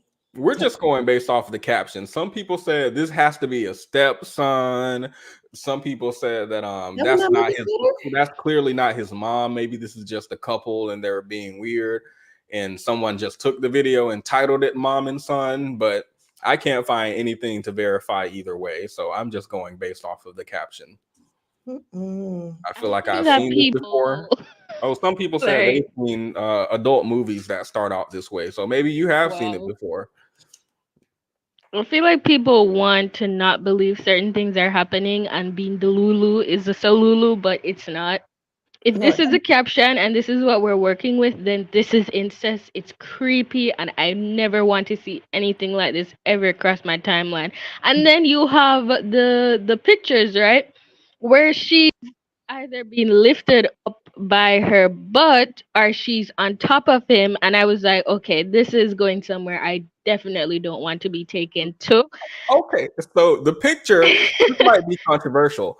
I'm okay with what's going on in the picture because I feel like you could probably pick your parent up and hug them, and if someone snaps at the wrong time, it looks bad. I don't know what he's holding her up by the way. Yeah. I think the hand placement makes a huge difference. Like if his hands are like on her knees or like slightly below her thigh, we could maybe get away with it not being so unscrupulous. But yeah, this is not giving. So the picture, I'm depending on the circumstances around the picture, I might be okay with. But specifically, the video, I wasn't feeling that. Someone in the comments asked, why is he WTF? Why is he focusing on her booty and touching her like that? And one of these men replied, come on, you've seen that booty. Sir, it's your mom. I don't know if he missed the caption or... Anyway, I'm not going to go to his profile. I'm just wondering if the statement men will literally do anything holds up here because that's their mother. So are you telling me, if I extrapolate from this, right? You're telling me, since she was like, oh, do you see this booty, right? You're telling me that if she was like, okay, let's go into a room now. I hear myself even saying this. She's like, if let's go into a room now, you would be willing to do that. And then after not realizing that that's incest and so very wrong. Is that what we're saying? That's what it sounds like to me. Oh my God. If that was my mom and she had a booty like that, that's what it sounds like to me. I don't know what y'all heard. Well, not here because it's a comment, but I don't know what y'all saw. I heard that loud and clear, and I'm asking myself, did I hear that? And I know I heard it. I heard that. Yeah, she's probably the kind of mom that's like, that's my little man, and he's been the man in the house since he was 3, and I have a big gripe with that. Why is it that as soon as boys as soon as they come out the womb, it's that's my little man or that's my little man? No, and it's just like, what are you talking about? He's barely even past the infancy stage. How did he become a man? it's because they know that is the guy that they can seriously manipulate and keep in their life. And I'm about to sound like a sister in a minute to a brother, but yeah, they can keep them in their life. They can, that will always be her man, is her boy. And he could be the man that his father never was. And then where it comes to girls, it's just like so for me, I know that they call them like little miss or little mom, which means, they're on their way to being a woman. I've always hated that because it's like, okay, so you're already adultifying the girl child. And then as soon as they reach 5, they're taking on like emotional labor. By the time they reach 10, they're doing cooking, they're doing chores, they're taking care of the other children. That's something I've seen across many different races, many different cultures, and it's something I absolutely hate. It's like the dichotomy of it between like men, like boys and girls. It's so different but equally harmful. It's Yeah. equally harmful. And when it comes to like the boy moms, it's so toxic and I hate it. I I can't stand I can't stand it because I see it so much and just I have never real talk I've never seen it by a woman who is in a loving relationship with a man. Yeah. Yeah, that's very true. That's very true. I feel like it the dynamic there is different once they're in a loving relationship. They will baby the boy, absolutely. And yeah, but they won't. I've never seen that happen. They will baby the boy, but not say, "Oh, that's my husband" or "That's my man" or something like that. They might say, "Oh, he's a man of the household after the father," but they don't replace the father with him unless he dies, and then that's where all of that comes into play. But Petty, you playing the food video in the background. I don't feel like I've ever been to that place, and I've been to New York so many times, and I've never been spirited to that location, and I want to find it the next time I'm in New York. Somebody pointed out that this was not the best Caribbean food they've seen, and I just want to try the oxtail. Somebody said that the oxtail were really good, but the price is high, and the price was gatekeeping them from the oxtail. So I don't know why does oh god, I feel like they're gonna try to cancel me for sorry, this this was one. I don't love oxtails. Everyone always goes raving mad over oxtails, but I don't love oxtails. I don't, and I don't know why that is like the how do I say it? The iconic Caribbean food that is literally like the poster child of Caribbean food. I guess it's because I stick to I'm a very picky eater. So I love chicken. I like pork. I do eat goat like mutton and things like that. I will eat seafood occasionally, but my palate is that of a 12-year-old. So my case is a little bit different. I personally don't like oxtails. It took me a while to eat them. so I tried oxtail, but there is a bone in it, being that it's so I was Mhm. eating the oxtail and I Mhm. realized what I was eating. I realized Mhm. it. And Yeah. do you ever have you ever eaten, you're just eating chicken and Mhm. then it starts tasting like chicken? Does that make Yeah. sense? And you start, And then you get disgusted. yes. So I realized, Yes. wait, I was just thinking, why is the bone is annoying to me when I'm eating oxtail. Mhm. It's so annoying to me. It is annoying as heck. But it was so good. And then I Yeah. realized, like, I just all of the oxtail, I don't know why they did all of the oxtail were lined up. So I like Oh. put two and two together. Like, I have never before that time, I had never realized I was actually eating oxtail. Like, this is a tail. I feel So like that's exactly what happened to me because when I was growing up, right, I used to eat tripe like yeah. What do they call it in the US? Hmm. I don't even remember what they call it. There's an equivalent. Like intestines. What do you call that in the US? I can't remember at the moment. Chitlins or gizzards? chitlins. Yes, Yes. chitlins. I used to eat gizzards. I used to eat chitlins. I used to eat No Okay, chitlins. but mutton. when you say gizzard, I know what I'm Mhm. eating. When you say Mhm. oxtail, I know what I'm eating. When you say Mhm. chitlins, however you chitlins, yeah, that's how we Mhm. say it, chitlins. When you say chitlins, is that, I don't know what that is. So I don't know what basically, that it's the is. intestines of any animal cooked in different ways. Like it could be fried, it could be used in soup, they could cook it like in a stew, things like that. So my grandmother used to cook it in stew and soups, and I used to be okay with that. But then I transitioned to the US sometime and I lived there and then I came back and it was totally different. I couldn't eat things like that anymore. It took me a while to even get back into eating things like that because most like mainly I used to eat pork, chicken and all of those things. So yeah, it was definitely a transition. And then I lived in some other places for a while. So it was even harder for me to come back and like start eating things like that. But I mean, I'm okay now. I'm okay now. I guess it's because like you said with the bone, sometimes it's like, oh my god. But other times I'm just like, if it's done well enough, I'm okay. I And I just feel won't like think that too was. much. I just feel like it was a dumb moment on my part, because the reason I brought up that chitlins, I didn't know what chitlins were until I like Googled, hey, what is this thing that my aunts and mostly my aunts and uncles used to love that. They used to love it all the time. I don't think I've ever eaten chitlins before, but I always used to see them and I Googled, what is this? I had to Google what it was. I feel like in the case where I was eating oxtail for years, I should already know based on the name of the dish what I'm eating. So I feel like that was just a failure on my part. So I could take that L.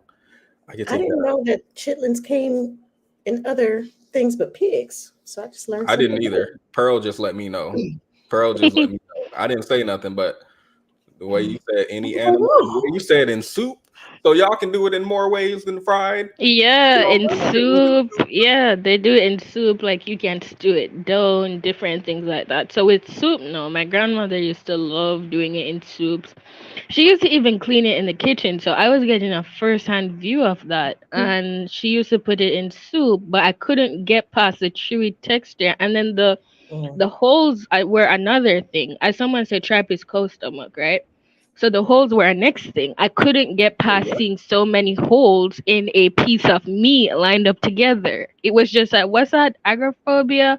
Try something phobia. So it was like both things, chewy, and then the texture and the look were just not adding up for me. Do you know what chorizo is then, Prince Petty? I feel like I always felt like it was like sausage, but people are telling me it's not sausage. No, it's not. It's the salivatory glands of a pig or a cow. Oh, I that don't does not know. sound pleasant. Food doesn't sound pleasant when you talk about what it is. So Ooh. But who took the gland of a pig and was like, put their tongue on it and was like, let me season this up real quick. I always thought that chorizo was pork sausage. I did not know where it came from, and I was this close to trying, and yeah, I'm glad I didn't. Yeah, I don't eat pork anymore, but chorizo, like, it is really tasty though. But yeah, it's tasting you right on back. It's making you, it's salivating. I don't know. Okay, fancy ramen. Chorizo is a no. Now I do soy chorizo now because I can't do the. I feel like chorizo on the scale of sausages and things coming from various parts of an animal is relatively high. On the scale, blood sausage would just, I don't think that would be for me. I don't think that one would be for me. Okay, because again, I like random facts. You want to know what artificial vanilla flavor comes from? Oh no, you're going to. Is it something poop? I feel like it's something poop. It is. It does relate to poop though. Okay. Are you ready, Pearl? You ready? I'm fighting for my life. Okay. Artificial vanilla flavor is the anal gland of a beaver. But who licked the beaver's anal gland? It was like, this tastes just like vanilla. Who did that? Yep, it's anal, the anal gland of the beaver. Yep. So I buy real vanilla every chance I get. So we're gonna somehow bring this back to women having children without. We got a little carried away. But I feel like at the point where we're at the anal gland, this is where we should shift the conversation. I can no longer look at the food videos and enjoy them because now we're at the anal gland. So the palm-colored people. I feel like Davy Crockett or some Outback, not Outback because that's Australia. Some plane explorer decided to do that. You can find no other way to replace vanilla. He was like, you know what? That beaver butt over there looks That might taste good. I Like it's alive. Was but, it dead beaver? Like how do you, The weird kid back in the day. Beaver butt. Because I do remember children in school and we would like dare them to eat, I don't know, a lizard off the ground or something weird. And then what if they ate and they were like, whoa, guys, you're not gonna believe this. This tastes like ice cream. This actually tastes like ice cream. And then they do something with it. Like who am I? Who am I to judge them? Okay, let's see. I'm sorry, my bad. I don't think I can look at things the same. I don't think I can look at things the same. My bad. Let's go back to making babies with no men. So making babies with no man. Yeah, that's the topic. That's the one. Are we too far gone? Are we too far gone? So let's see. Species variations in sexual and asexual reproduction. Let's see if we can sexual reproduction occurs through the fertilization of a mature oocyte by a sperm. I feel like this is like going to be long to get through because they have to remind us what it is. Sexual reproduction, by the way, this is when you have sex and the sperm reaches the egg and creates, but we're not talking about that. What we're actually talking about is, but I understand it's scientific, so it's probably something they have to let us know what they're not talking about. And then once the egg regains the let's see 46 chromosomes, cell division by mitosis begins to form a new organism. In this type of reproduction, there will be diversity within the human species as well as sex determination. Species divergence occurs as half the offspring's chromosomes come from the mother and the other from the father. On the other hand, sexual determination occurs through the sex chromosome carried by the sperm. In the case of X chromosome sperm, the offspring will be female, while in the case of Y chromosome sperm, the creature will be male. Not the offspring will be female versus the creature will be male. Why the difference? Is there a scientific difference between offspring and creature? Well, it's just a genetic, because remember first they were just talking about how they do this testing in mice. And so that's why they use the word creature, because you have to stick to the ultimate things that you're talking about until they're able to really test it out on humans. It zoomed in too far. Thank you for the explanation. Where'd it go? This variation is not found in the case of PG, where all chromosomes originate from the mother's side only. Therefore, the new organism will be female of the same sex as the mother. So that clears that up for me. I was wondering why the only thing that would result from an asexual pregnancy would be a female, but duh, you would need the Y chromosome from the male to modulate some things. But I feel like if we're talking about researchers doing something artificially and they're creating a type of artificial sperm, I feel like you could. Well, I don't know how they create those, so I would need to look into it. I don't know how they create artificial sperm, so I would have to look into it. But I feel like does the artificial sperm have chromosomes at all? And if it does, is that something you can control as the person making it, I guess? Okay, where did they say artificial sperm? I missed that part. Sorry. It was way earlier up in here when they were talking about mice.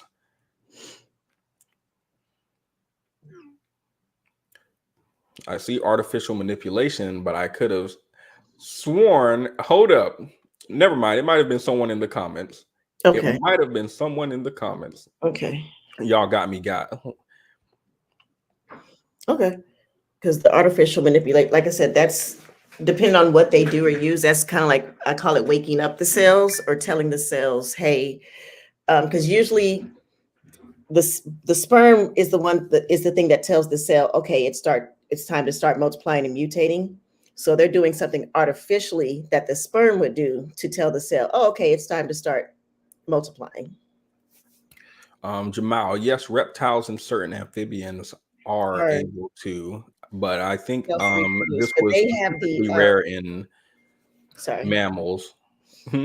But A lot of self-reproducing animals still carry both chromosomes within themselves, even though they would be considered one gender.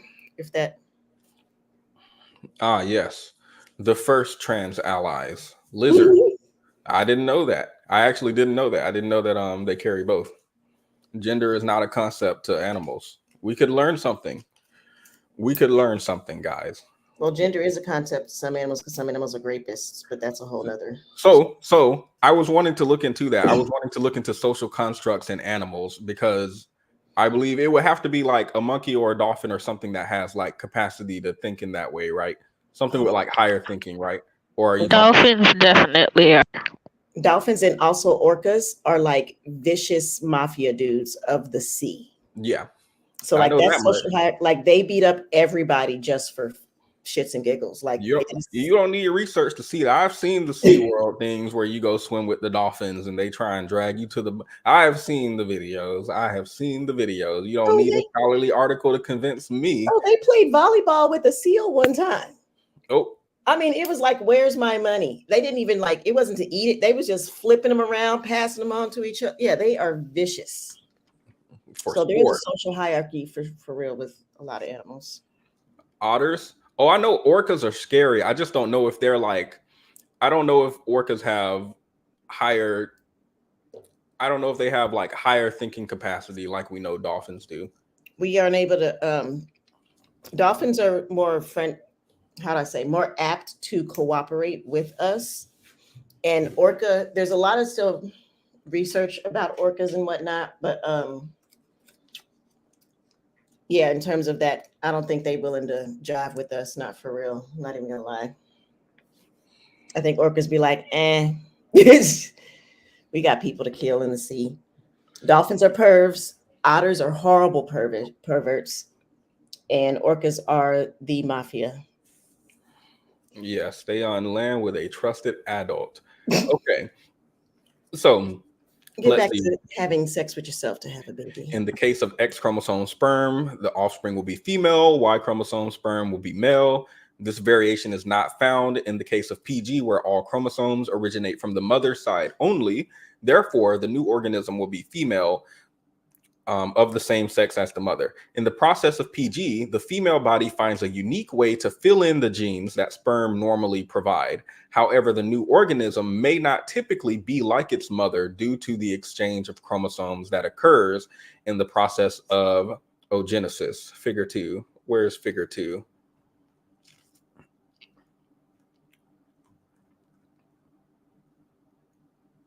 Here's figure 2 for any science nerds.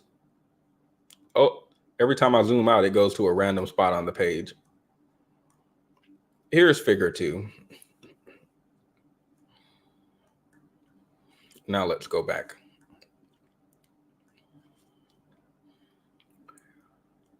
And now reported cases of spontaneous PG. Spontaneous cases of PG have been reported in infertile women treated with assisted reproductive technologies. The diagnosis was made based on the findings that biopsy samples of embryos were exclusively compatible with those from the maternal side. It has been hypothesized that spontaneous... Wait, so are they saying that some women have actually had a child alone? Now remember, it said embryo, not fetus. Oh, okay, got it. So, yeah. Were exclusively compatible with those from the maternal side. It has been hypothesized that the spontaneous stimulation of oocytes, or what is called PG, may be the factor involved in recurrent miscarriage and the inability to maintain a pregnancy. A case of recurrent miscarriage was reported with either in vivo or in vitro fertilization. Cytogenetic analysis of conceptus outcome samples matched exclusively for the maternal side may indicate that PG occurred spontaneously after insemination. On the other hand, other authors reported a case of PG embryo retrieved from an IVF patient with a history of fertility in OTs. They suggested the presence of a possible link between spontaneous PG and OT development. Yay, and co-authors, yay, this can't be. Kanye West? No, I'm playing. It's a I can't search yay. What last does ye mean? It's What a does ye mean? Taiwanese last name. Hmm? It's Oh, a Taiwanese last name. got it. I was like, who? Ye? The ye? Yay. And co-authors also reported a case of PG in a 39-year-old infertile woman. They suppose that occurrence of SG may be involved in failure to maintain pregnancy in IVF cases.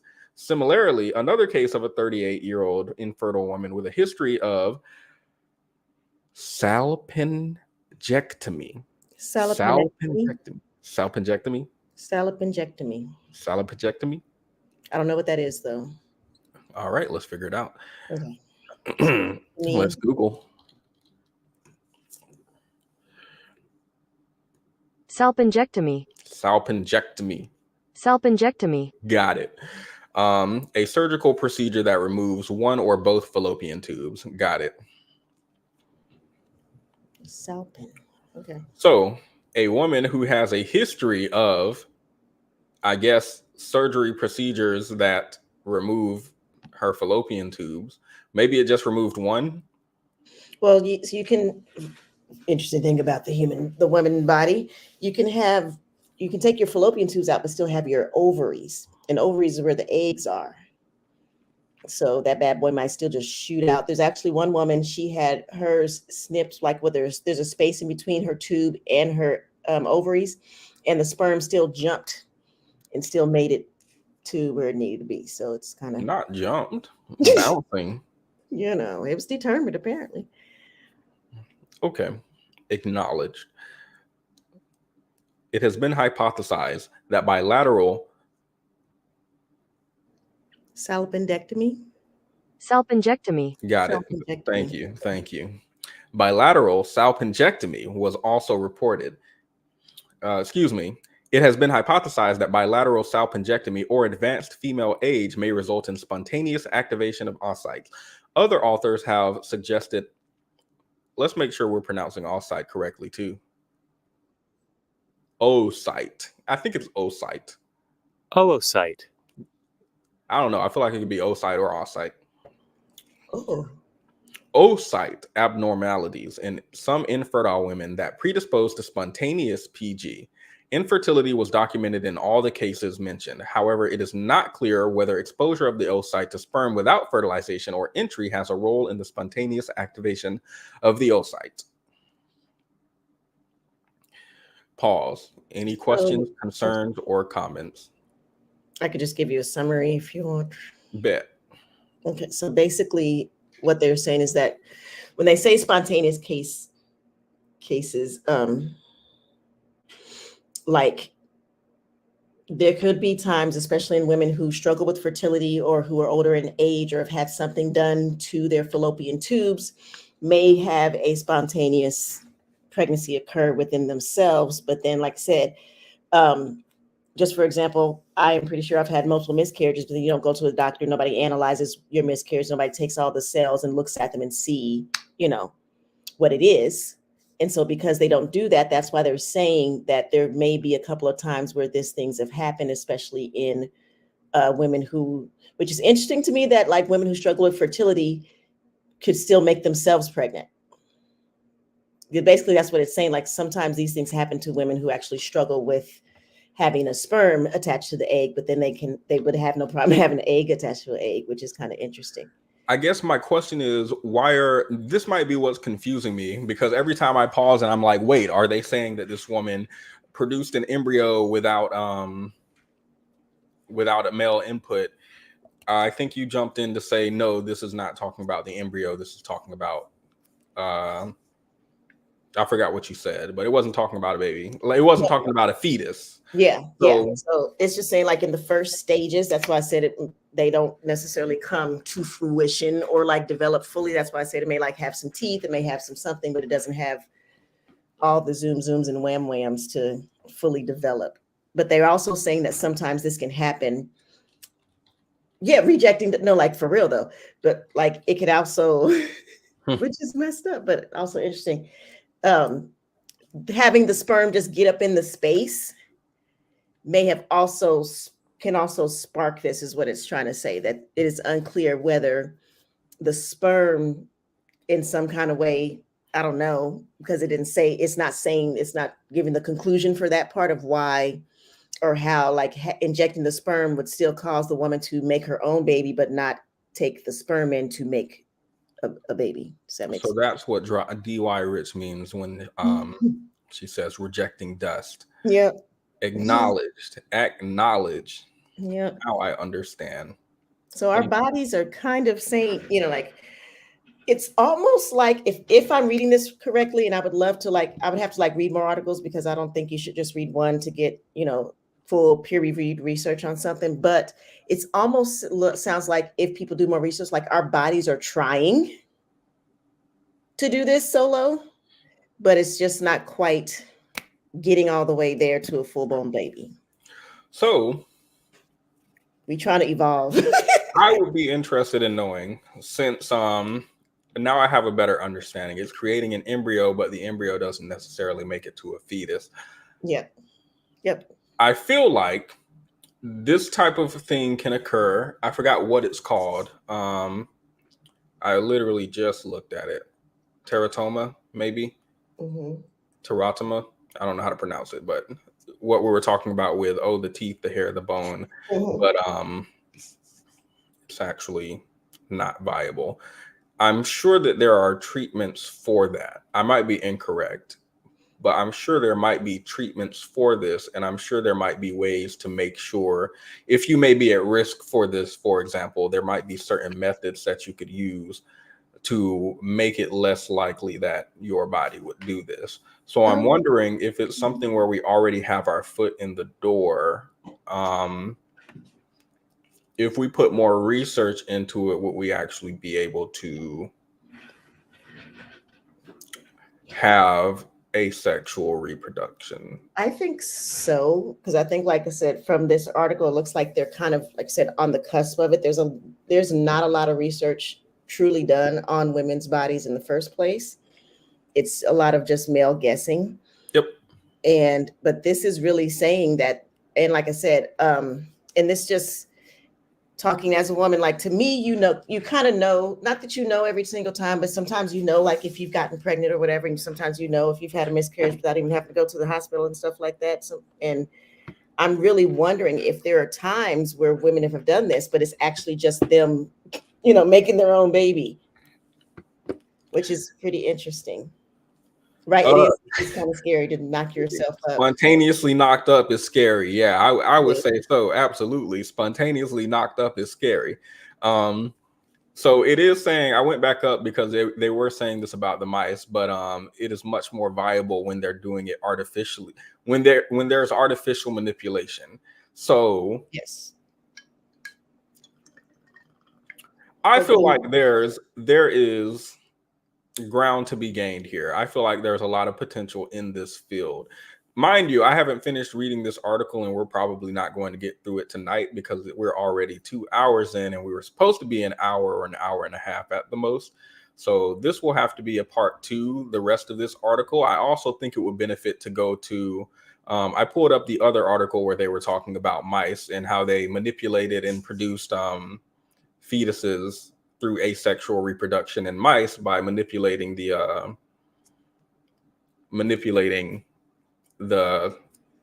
pregnancy. So I feel like I need to read that research first and then come back here to understand how they manipulated it to make it more viable, as opposed to just it being natural and the mice getting their freak on. So because that's sorry, because it's the, like I said, I call it, the sperm is like Cynthia say would be the fertilizer. So sorry, Snappy said I can't begin to fathom the social ramifications of this, and I'm like, who get the child support? Who gets the child support and who pays it? Can you abandon the baby? That's your only baby. Like, I'm sorry, I just thought of something very malicious. I thought about people getting themselves pregnant, but then blaming the guy. I don't think those are the same social ramifications you were talking about, but I was thinking about something funny. I was thinking about, especially, isn't there a bill now where you have to pay child support at conception. I know there's one in Florida that they are pushing for that also covers not only just conception, they want to do back pay, but also any prenatal care. I never thought, I'm gonna be honest, I never thought we were gonna be here. So the reason that this happened in my mind, I'm not well researched on this topic yet. This is another thing I want to get into, is because they wanted to say that life begins at conception, and so that way we can outlaw abortion and other stuff like that, which they succeeded in. And then people were arguing, well, if life begins at conception, child support should begin at conception. I never would have thought this would actually become a bill that's passed, and now people have to pay child support at conception. I think Paris Milan might have posted a something on the community tab. She doesn't pop up on my feed or anything, so I don't know if she still posts, but I'm pretty sure I saw a random post from her channel on the community tab, and it was talking about Killer Mike and something. They are charging people child support at conception. I might be mistaken. It might have been a different channel, because I just went to look for it and I can't find it. Nope, it's going down. But yeah, it is going down. It is going down. A reverse Uno. I still wouldn't call this a reverse Uno, because it would insinuate the money is still like probably the least important part when we're thinking about obligation to a child and how much it affects your life. Giving up 20-25% of your check feels like, if that feels like something most people would be able to do generally. Maybe they'd put it towards their savings or investments or whatever. But I feel like it's something the average person could live without. Whereas taking care of a child physically and having custody, I feel like is much more severe as far as how it affects your lifestyle. So I wouldn't call it a win, but I would call it a reverse Uno. And like, if this is how it is, well, I'm not about to go down by myself. Love it. I'm for it. I am for it. Yeah, there's some days I would love to be a dad. Life begins at conception, period. Prenatal vitamins, doctor visits, and I'm about to visit the doctor every day for the safety of my child. Absolutely, doctor visits every day. It's necessary in my mind. So I'm going to quickly post the link to this again in the comments in case any of you guys were interested in reading the rest of this article. We will go through the rest of it, not tonight because it's getting late and I have a job. I have a job that I have to go to tomorrow. So I got to be up early and I still got to cook.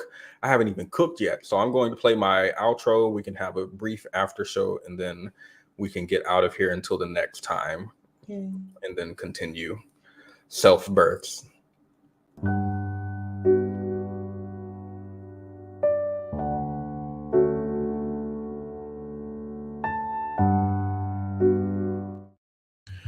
We was kings.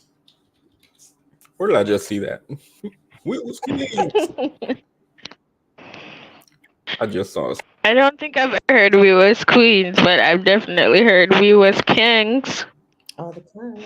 Kings. You didn't pronounce it correctly, Pearl. It's king. We're kings. Kings.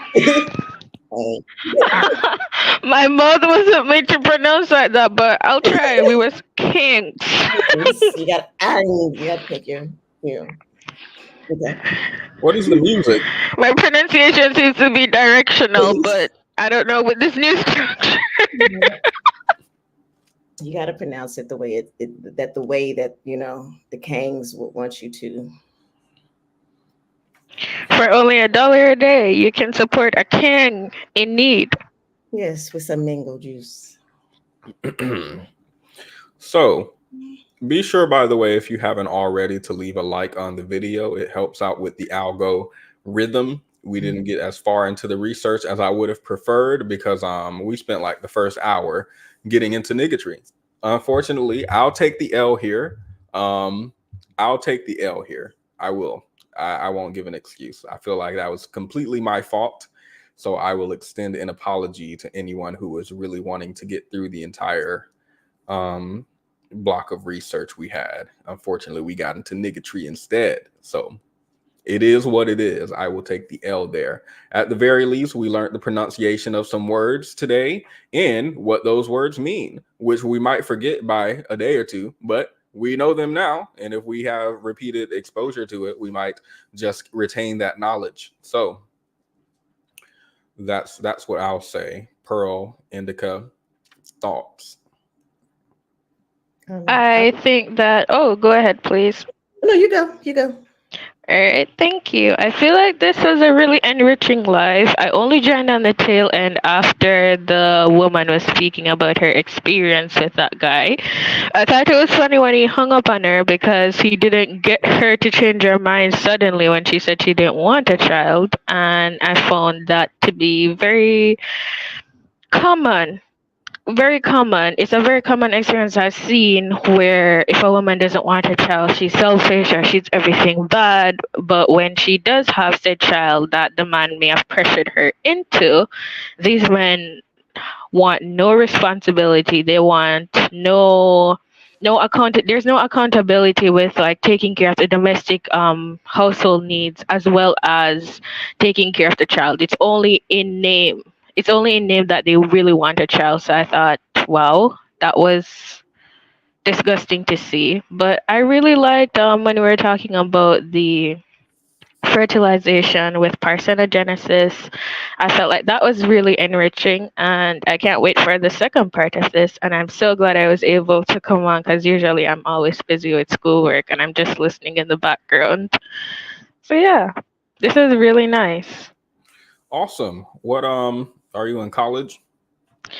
Almost on my way. So right now I'm in high school. So I'm trying to get to college. Okay. And I'm trying to get to college. That's good. That you're at this level at just high school as far as your ability to go through this article or even just pronouncing these words because what they're saying look about at you reading. what they're saying about Gen Thank Z you. and Gen Alpha, it's not looking good. I'm not going to sugarcoat it. It's not looking good. So Yeah, it's really not. It's really not. The literacy and what is it? The numeracy rates definitely are not looking good across the world, really. But more like the America is not looking good. I wonder if we divide it by gender, will there be a different? Well, there is, but I wonder if I'll save it for whenever we get into that topic because I don't believe a new generation is getting dumber. I believe a specific portion, half of the generation is dragging down the average, like in the same way where you might look in the Black community and if you separate it by gender, it looks different. That's what I'm saying. I feel like is going on, but that might not be true. So I'll have to. There's also a thing in sociology. There's a thing in sociology where we talk about interactionism, which is one of the main theories that govern sociology. And we're talking about it in class, maybe like say 2 weeks ago. And the theory mainly explores how boys are lagging behind, specifically in the context of the Caribbean region, because how teachers teach is more female orientated. How they dictate notes and speak is more geared towards the feminine student body, where as it's not how do I say it? It doesn't reach the male student body because males have different learning styles that might lead them to be more interactive than just the teacher standing there and dictating notes. And then what was the next thing again? They were saying that how teachers interact with male students, such as disciplining them might lead males to be not interested in education, as well as the curriculum not being geared towards male interests, because they believe that many boys want to do music, and many boys want to do music or subjects that aren't science or anything like that. So they're saying that the curriculum specifically is not geared towards men and boys. So that's why we see the rates we do. I feel like when I think of Plato and Socrates and Aristotle and these people, I feel like they were not these people were not attending like an accredited university, and in between classes they go outside on the playground because they are men and have like separate systems in their body than women, so they need like stimulation or something. Like I feel like they were able to back in the day sit still and take in a lecture or something like that. So I feel like I would reject the notion that males need to learn differently. I have heard that before. I think Themis even went through a live stream like a day or two ago talking about this, but I feel like that notion is false. As far as boys learning differently, I would need to do more research, to be fair, to make a bold claim. The research I'm doing currently has to do with how boys and girls are in class and how that might show up later in life. I know, for example, boys were likely to, I think one teacher in particular counted a number of 32 times that boys in the classroom might interrupt girls when talking, whereas girls were, I think, only did it 5 times.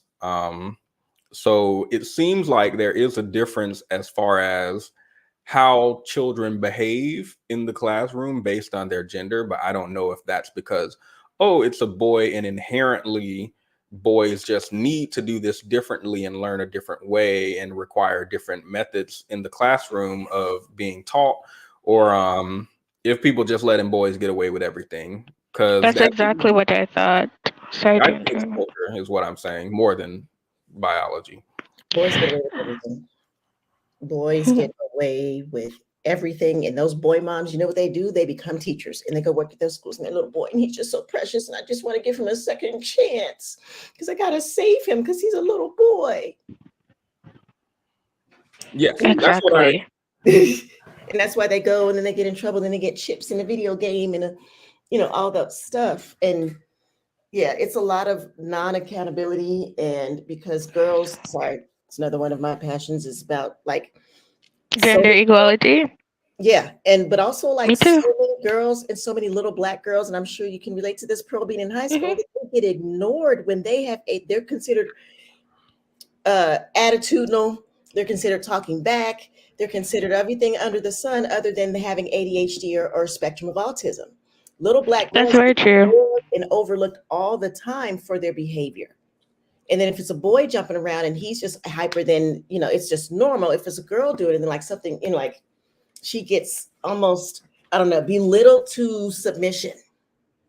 Because little girls aren't supposed to act like that, and if a girl has an attitude, or if a Black girl says something and she's smarter than everybody else in the room, she's attitudinal, she's talking back, she's disrespectful, she thinks she knows too much, she thinks she's grown. But then if a little white autistic boy did the same exact thing and he knows everything, then it's just, oh, he's just a genius. On your point about being a Black girl who knows too much, I've definitely faced that so many times throughout being in school, because I did skip a grade.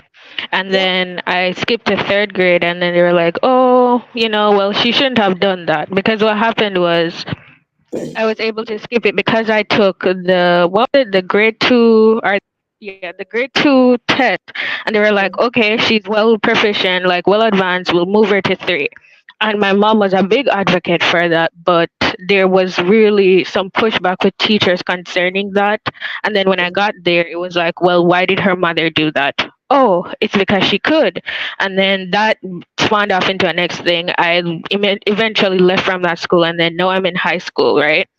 So specifically, I'm in 6th form, and I noticed that because we're at that advanced level where it's like pre-university, so the classes are much harder than they were before.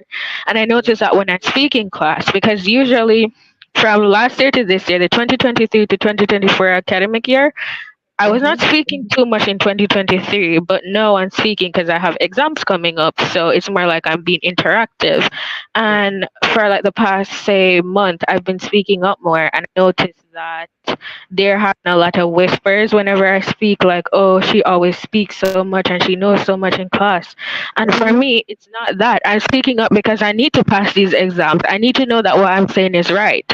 And I need to know that I'm understanding. So if you have the same ability as I, because we're reading from the same book, we're on the same internet, and you can read, why is it that you're not speaking up, but every time I speak, I'm getting comments about why she's speaking, or people are trying to pick a a fight with me by saying rude, disrespectful things. And then in the context of the Caribbean, it more has to deal with colorism. Colorism, because if you're darker skinned and you're speaking up and you are that intelligent girl, it's not regarded too much. You have to fight for your place to be regarded. But if you are light skinned, it's like, well, yeah, that's expected. That's expected that she would be so bright. And it's like, why? Because she's close to white. You think that she's light and bright and everything, right? And I don't have a problem with them viewing that. Whatever floats your boat, if you want to say that about her, great. But don't try to dim my light because you're trying to uplift her. There is space for both of us.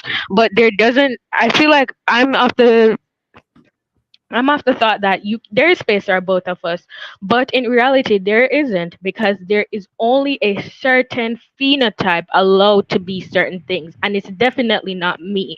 But most of the people that I see at universities, most of the people I see at UWI, most of the teachers I see, most of the professors that have succeeded are darker skinned.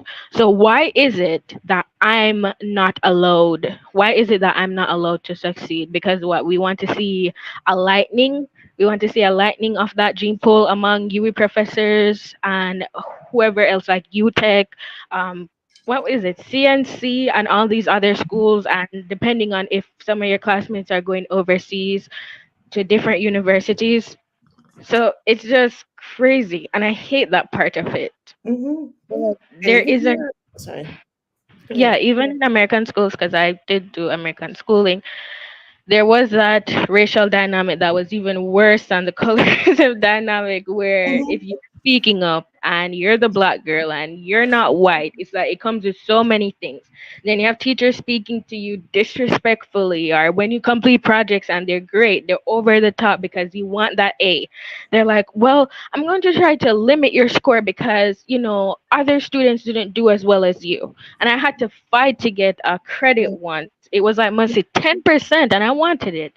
And he was like, well, I'm going to have to not give you that. And then I was like, but I did the project. You said that. So are you going to go back on your word? No.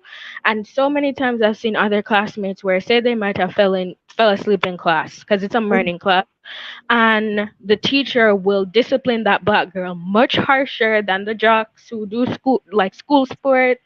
And it's not talked about. I remember when I used to tell people, that school is racist, they'll be like, are you sure about that? And it's like, yes, it is. Racism is very real and alive, and it impacts every facet of this life. And you're asking me, are you sure, when racism affects how black students do well in school, how Hispanic students do well in school, and how white students get put to the top?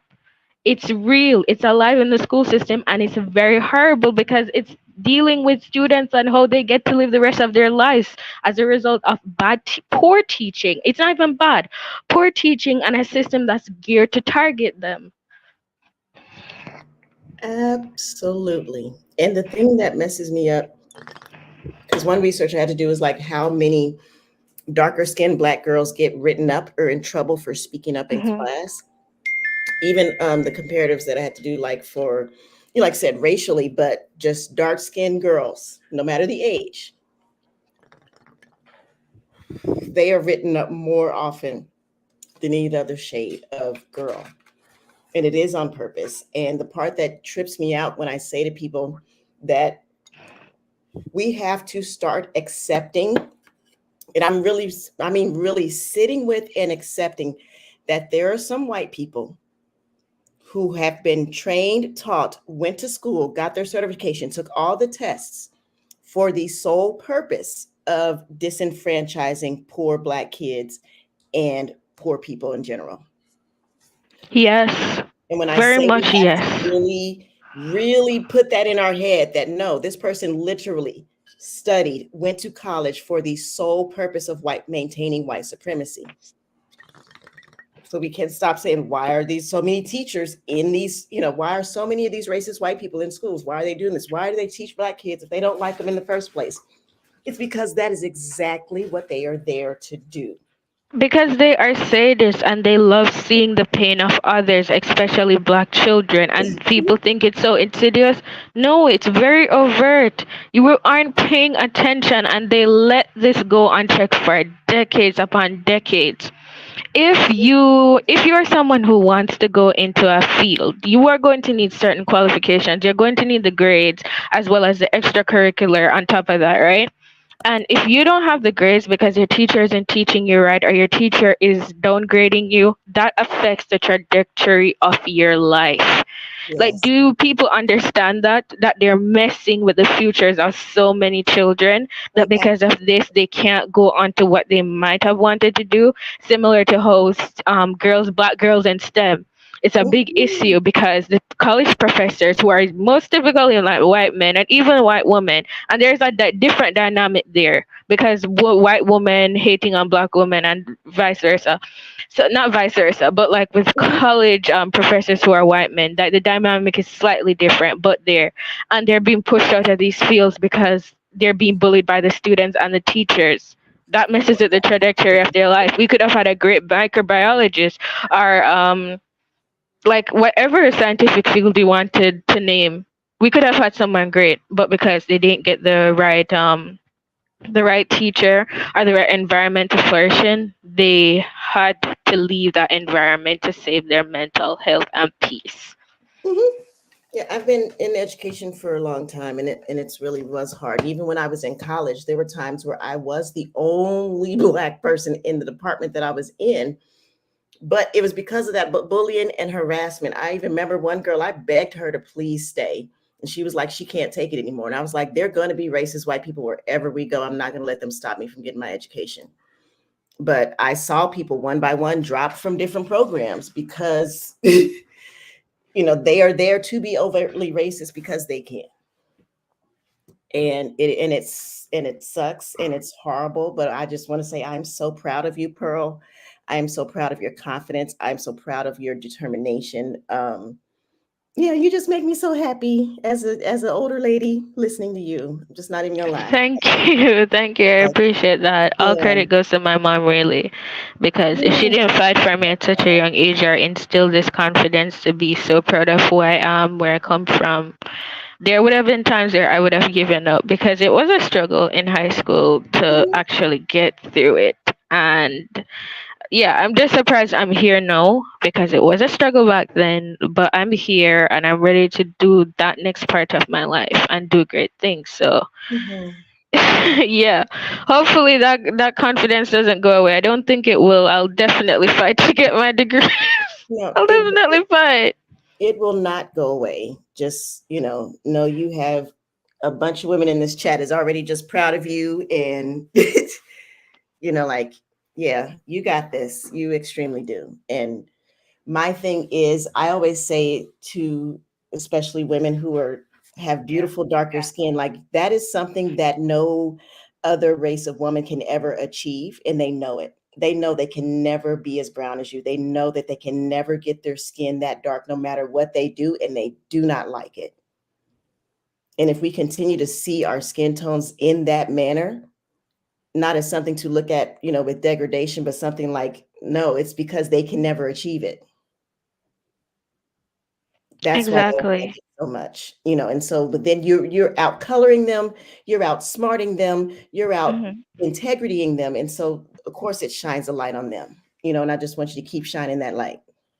Thank you very much for your encouraging words. It feels very it's very much what I needed because this past weekend, or should I say this weekend, actually, I was at labs for biology and chem. And I was there, and I remember I was going to fill up my beakers and things like that, and there were a few negative interactions where people said some very disrespectful things to me. And these were people I was friends with, not friends, but say acquaintances at the beginning of the school year. And then I noticed after I started speaking up in the month or so, it made them think that, oh, we need to try to take her down a peg. And then when I start responding and everyone gets quiet because I'm normally quiet and I'm responding, it's, well, she's being rude to me. And it's like, it's It's not unwarranted. I did not start anything with you. If you come in the line and you try to bump me or you say something disrespectful like, oh, you cut me, and I'm like, no, I'm just replacing my lab partner. We're in the same thing. And you're continuing, and I'm like, I don't want to engage in this. You can argue with yourself. It's suddenly she's rude. But I don't really care too much about that. And I was a little bit bothered by it. And I had to speak with my mom, and she was like, they do want to take you down a peg because they see you responding, they know you're smart, but you have to let your integrity stay intact. You have to let your confidence stay intact. Do not let them discourage you because it's hard. But if you continue fighting and you continue ignoring them, you're going to be set. So don't pay attention to that and just continue to do well. And when she talked to me, I felt like my spirits lifted because it was like a long, how do I say it, 8 hour time thing. So I came home, I was so discouraged, and she's talking to me, and I'm just feeling like this is what I needed to help me get out of the rut. And here you are giving the same encouraging words, and I just feel fortified by that. So thank you. You should feel fortified. Thank you for everyone in the comments, by the way, for the uplifting comments. Thank you. As well as you, Indica. So you could say I was feeling swallowed up. How the other one swallowed with encouragement. Swallowed. It was overwhelming. It was overwhelming. I'm gonna use Oh that. my I'm gonna God. swallow you with encouragement. Okay, no, I'm not. I'm not even gonna use that. I can't. Oh my God, my TD must done drinks. Whenever I feel down, I just go back to that and I just start laughing.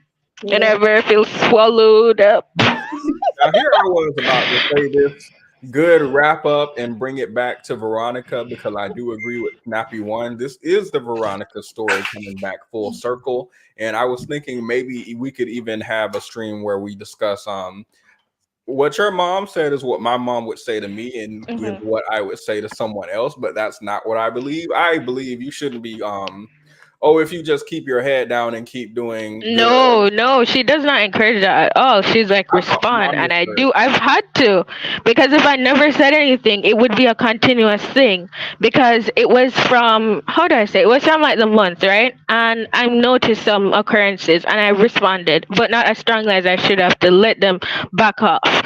And then it was like Friday to Saturday. It happened between those 2 days where someone said a disrespectful thing to me and I had to say, excuse me, watch your mouth.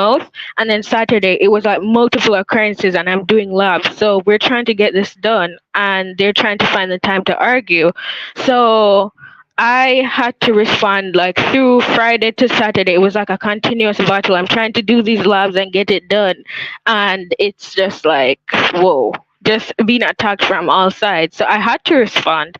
And it's like my mom always tells me, if you are in an interaction and you are being attacked by someone and you don't verbally respond and you leave there, you are going to have those residual feelings. So you need to respond and make sure that you feel good in that moment to know you defended yourself, so that when you get to the end of the line, you can say, I have no bad feelings or little to none. So I don't feel like I'm taking this home with me or I'm taking this over into the next week, when you need to be focused. So she's always like, answer. I don't care what it is. And similar to that, you were talking about how boy moms, we have like a student monitor at our school who, her son must have done some twisting braids, and a girl said something, made fun of his hairstyle. He must have overheard, and he told his mother, and his mother came into the classroom demanding to speak with this girl. And she promptly went outside to curse at the girl about saying something about her son.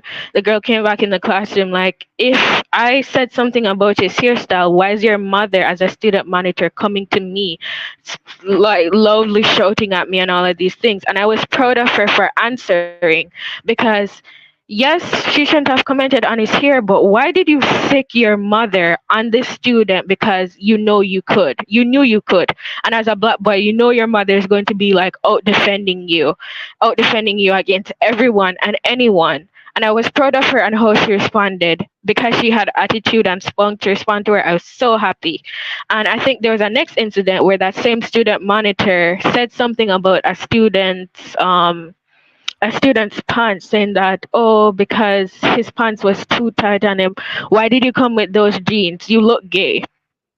And the student, he was explaining that, I've been working out at the gym, so I needed to get better pants. And he said that, he said, even if I was gay, I would never be interested in your son with those borrowed, tired looking trash braids. He needs to throw those braids in the trash. He came to school looking like an orphan, and you couldn't tell him to take them out of his head, throw them in the trash, and you too. So I was so proud of both of those students, especially the black girl, for responding like that. So that's something I've always tried to do, is respond in the heat of the moment. Yeah. Love it. Yeah, so those are some school tales and also my tales. Well, I can't say publicly that I condone these actions, but I will say that I understand completely. I will say that I understand completely. That's what I'll say. I won't publicly condone what happened, but I will say that I completely understand. And I have been looking into the phenomenon, which is people who don't look like someone who should be speaking on certain topics and maybe like being better presented or looking if you are going to be the person to make certain accusations or bring up certain things. So I'm not going to condone it. I'm just going to understand. That's what I'm going to say. Makes sense. But thank you for sharing. Now Thank I you. need to hear I feel like I need to hear some more stories because I forgot how much I like juicy gossip. So, I not want to right tell you now. one, but I feel like I can't. Maybe next time I'll have to go through the Fine. montage. So what I will do is I'll post the Discord. Actually, if you guys have some stories, maybe I should make a new thread, and we can put some story times in the thread, and maybe we can have a story time live stream, because I'm actually I feel like these have me on the edge of my seat. So what happens next? Did he lose the weight? Is he gonna fit in the pants? He has not fit in those pants. Hopefully he's gotten some new ones. Oh wait. All right, quick story time. What happened is how I met him, because the school is so huge and we're always separated by various things. Like if you do sociology, you're probably never going to meet someone who does science in a day, probably, because sociology is later in the day. But you know that person because you're friends of a friend through someone. How we met is that there was a situation in the main courtyard where there were these two guys discussing grape. The guy says, if I'm desperate enough to want some sex, I should be able to take it. And then two of my other friends came in and were like, what are you speaking about? He says, I should be able to take a girl by force if I want to because I'm desperate enough. And then she says, no, that's not what you should do. You should never do something like that against someone's consent. He promptly asked her, have you ever been raped? Is that why you're strongly defending this? She's like, I don't have to be raped. And if I was, I wouldn't tell you. She's like, you should not be doing that because it's a crime. You understand that that would be going to jail, right? He says, I don't care about that. I don't care about that. And then he says, well, I don't believe that big men, like I don't believe that men should go to jail because they grape. And then she says, what are you talking about? They absolutely should go to the jail. They should be under the jail in every way. He says, child rapists are the only one that should go to jail. And when I heard about that, I had to find her and I had to tell her, I want you to go to the principal and tell him that this happened to you. If you need me to come, I will find a way, even if I'm not at school that day, to come and go into the office with you. I'm friends with every administration. I'll get you whatever you need to go into that principal's office and tell him, because he's an absolute danger on school grounds. He's a menace. Because who knows? Exactly. So I had to tell her, like, you need to go report that to the principal. And I think that she did. So I'm going to ask her when I go back to school on Monday, did you? Because he's an absolute menace to be on school grounds saying that he would. And I'm like, we need to put his name somewhere so that if anything ever happens, God forbid, that he's like his name is there so we know that he's a potential suspect.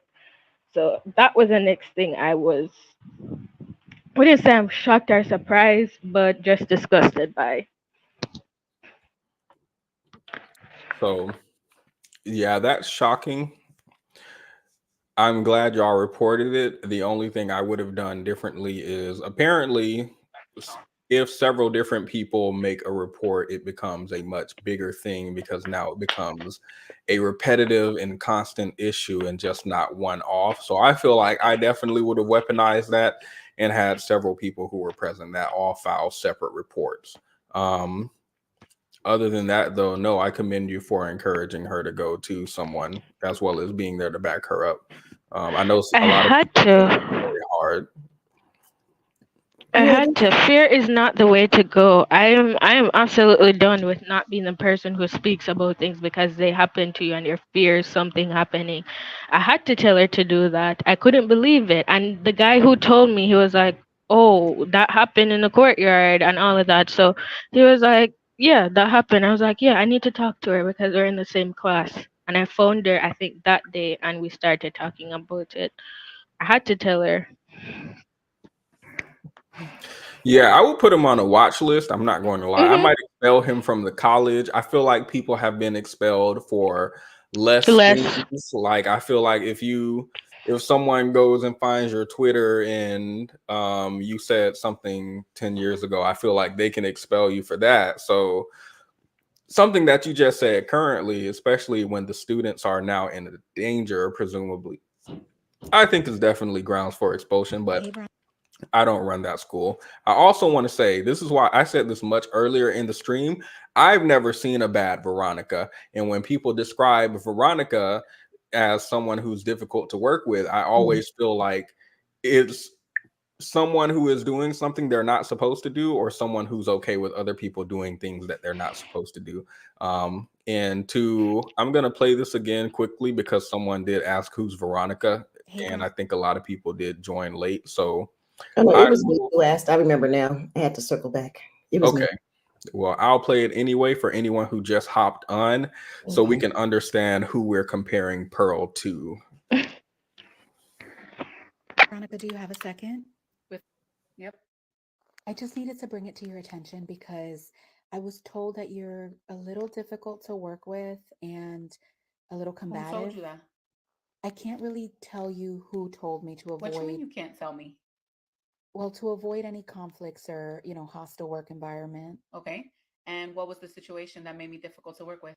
I feel like if I tell you that, it narrowed down the person that it was with. So you're coming to me telling me that someone thinks I'm difficult to work with.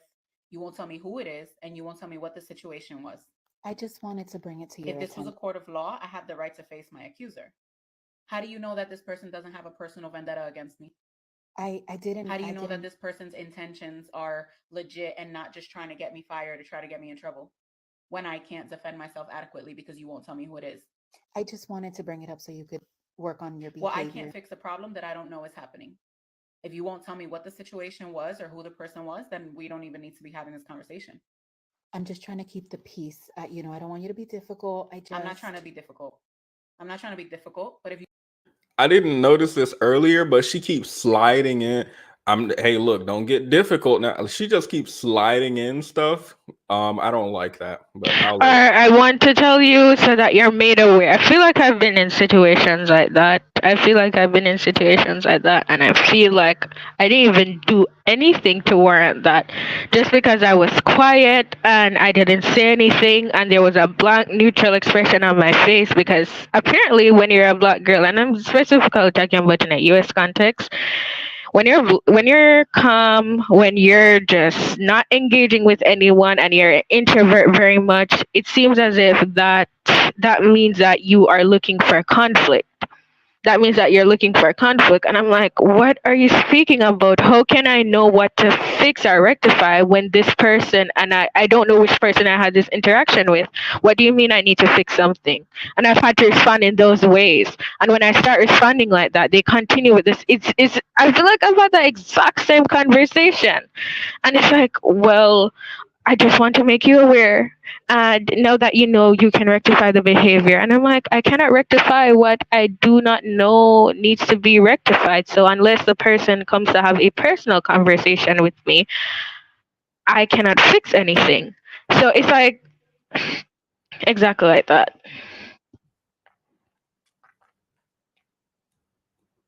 Yeah. But if you're going to come No, accuse somebody me, who I wanna- actually stands up for themselves is always looked at as a problem in a lot of corporations. Somebody who knows the handbook, knows what is legal and not legal to do, is often looked at as, yeah, a problem. Exactly. And when you bring up problems that have happened to you, you're seen as an agitator, and you're not the person who's reporting something bad that happened to you. You're not the victim in that situation.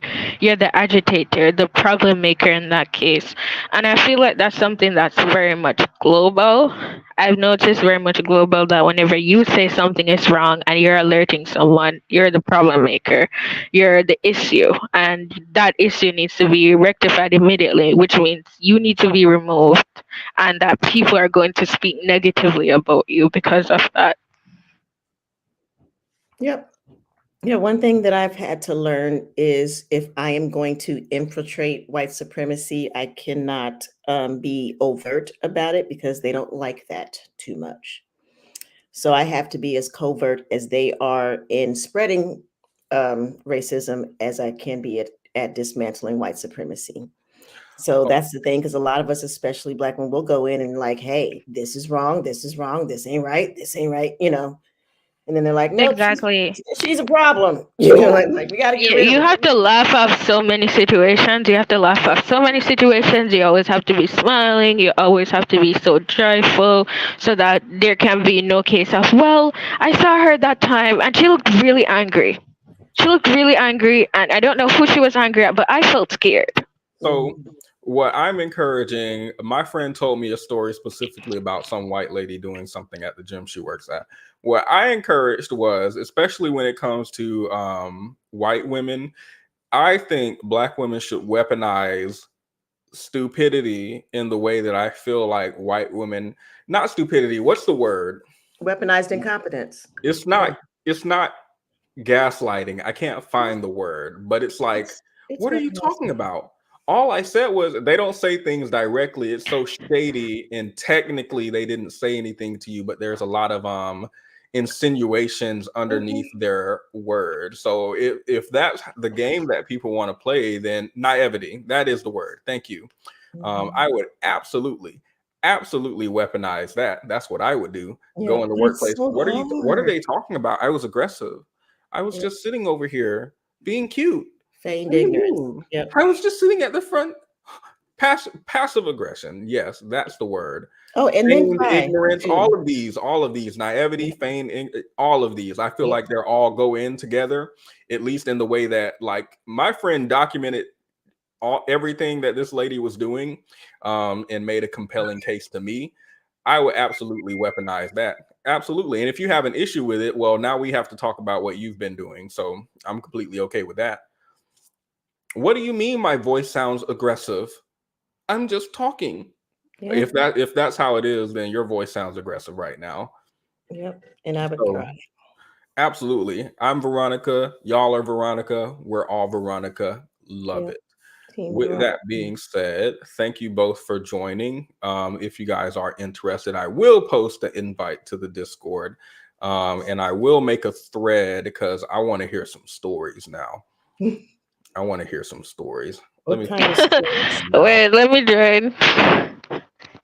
What kind of stories are you trying to hear? Don't drink and then tell the. Did you say let me drink? Don't drink and tell the stories, because I don't want y'all to say things that y'all regret being open about. Like, don't tell me that y'all went in. Don't tell me. What I'm saying is I don't want to be a witness, is what I'm saying. So yeah. No, make sure y'all are telling me things that y'all are comfortable being out there. But the Discord is private, so That's fine. Yeah. But And then I would like to come back, if you don't mind, to keep talking about self-impregnating women. yes, that's the plan. Because I also looked up, they're already talking about the ethics of reproducing without an egg or sperm. So apparently, in vitro gametogenesis, IVG, apparently is supposed to be a type of creation that they can make without a man or woman. So now they're getting even further into what are y'all gonna do when you don't want to work? So they just produce a new you and say we don't need you. What are y'all Yeah, gonna do? But we could get into that. We can get into that. Yeah, we can have a part 2 for this. Absolutely. I think I've said everything I need to say. Swallowed up. Thank you for putting that back in my head. I just got it out of my head. So be sure to leave a like, guys. No, if it's you- been running rampant. Sorry to interrupt. It's been running rampant ever since that's happened. Sometimes I just catch myself saying it. I say to my mom, she's disgusted, but do we care about her opinion? No. So, final thoughts. I'll give y'all 5 seconds. Share it. 5, 4, 3, 2. Thank you for having us. This was a great discussion. Thank you for everyone encouraging me in the chat. I really do appreciate the support. Thank you to Indica, who was on this panel, educating me about so much and also giving me words of encouragement. Thank you to you, Prince.Petti, for always giving me a laugh when I need it, because sometimes it's really stressful. And yeah, continue to do you. I'm always happy to tune into any of these lives and just hear your opinions. I think that you're very educated. I think that you're so intelligent, and I can't wait for more. Okay. Y'all do know I have a GED, right? Hey, that's That called a good doesn't enough matter to diploma. me. Okay. Good I'm just making enough sure y'all are aware. diploma. Don't prop me up as a scholar. We are working with a GED in my brain. That's all we have. We don't have an institutional education. We don't have, well, that's it. We don't have an institutional. We are working with a GED. That is what I have publicly. So Good enough diplomas. They're good enough. I'm never gonna hype that up. I don't even care if it's something I have. I'm never hyping it up ever in my life. But yeah, I think we got everything out that we needed to get. Thank you for dropping by, Themis and Cynthia. I didn't see FD drop by today, but we are keeping an eye out. We are keeping an eye out for suspicious individuals, suspicious characters in the chat. I did notice several comments about the microphone. I chose not to address them. We're just going to look at the positive ones. But Pearl, they were coming for your mic, so I will let you know that. Oh my God. I know that I knew it would be an issue because I'm using this really, really old headphone that needs to be replaced. But thank you for everyone who came for me. It So will you not be have excuses ready. It You will weren't not even be willing fixed. to take accountability. I'm coming on. No accountability here. Female accountability where? No.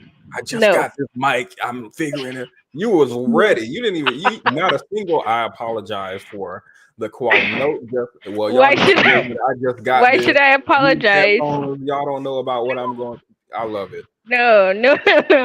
No. It will not be fixed. So please feel free to complain next time. I will not be checking for those comments. But thank you in advance. All right. With that being said, I will see all of your dusty stories in the Discord. Hopefully the dust is not on your part. I do remember we had the stream a really long time ago where I asked you guys for your dating stories, and y'all gave me the most ghettoest, ratchetest mess that I've ever seen in my life. Please do come with that energy again. I am waiting for it and looking forward to it, and we will be having a part 2 of the bone marrow babies. Thank you, everyone. Oh, and go pressure Sin to send us that research she said she had. Y'all better go and pressure her and don't let her get away with that, because I'm looking for that documentary with Cynthia and V, since Cynthia put V on the spot. Cynthia and V, I am looking for that research. Don't pull an Annalicia on me. I will talk about it on the next stream, in the next stream, in the next stream. If y'all don't present it to me, y'all better come with it. With that being said, thank you everyone for watching. Leave a like if you haven't already, or dislike. I don't care. And yeah, I will see you guys in the Discord with your stories. Good night. Good night, guys. Everyone, thank you so much.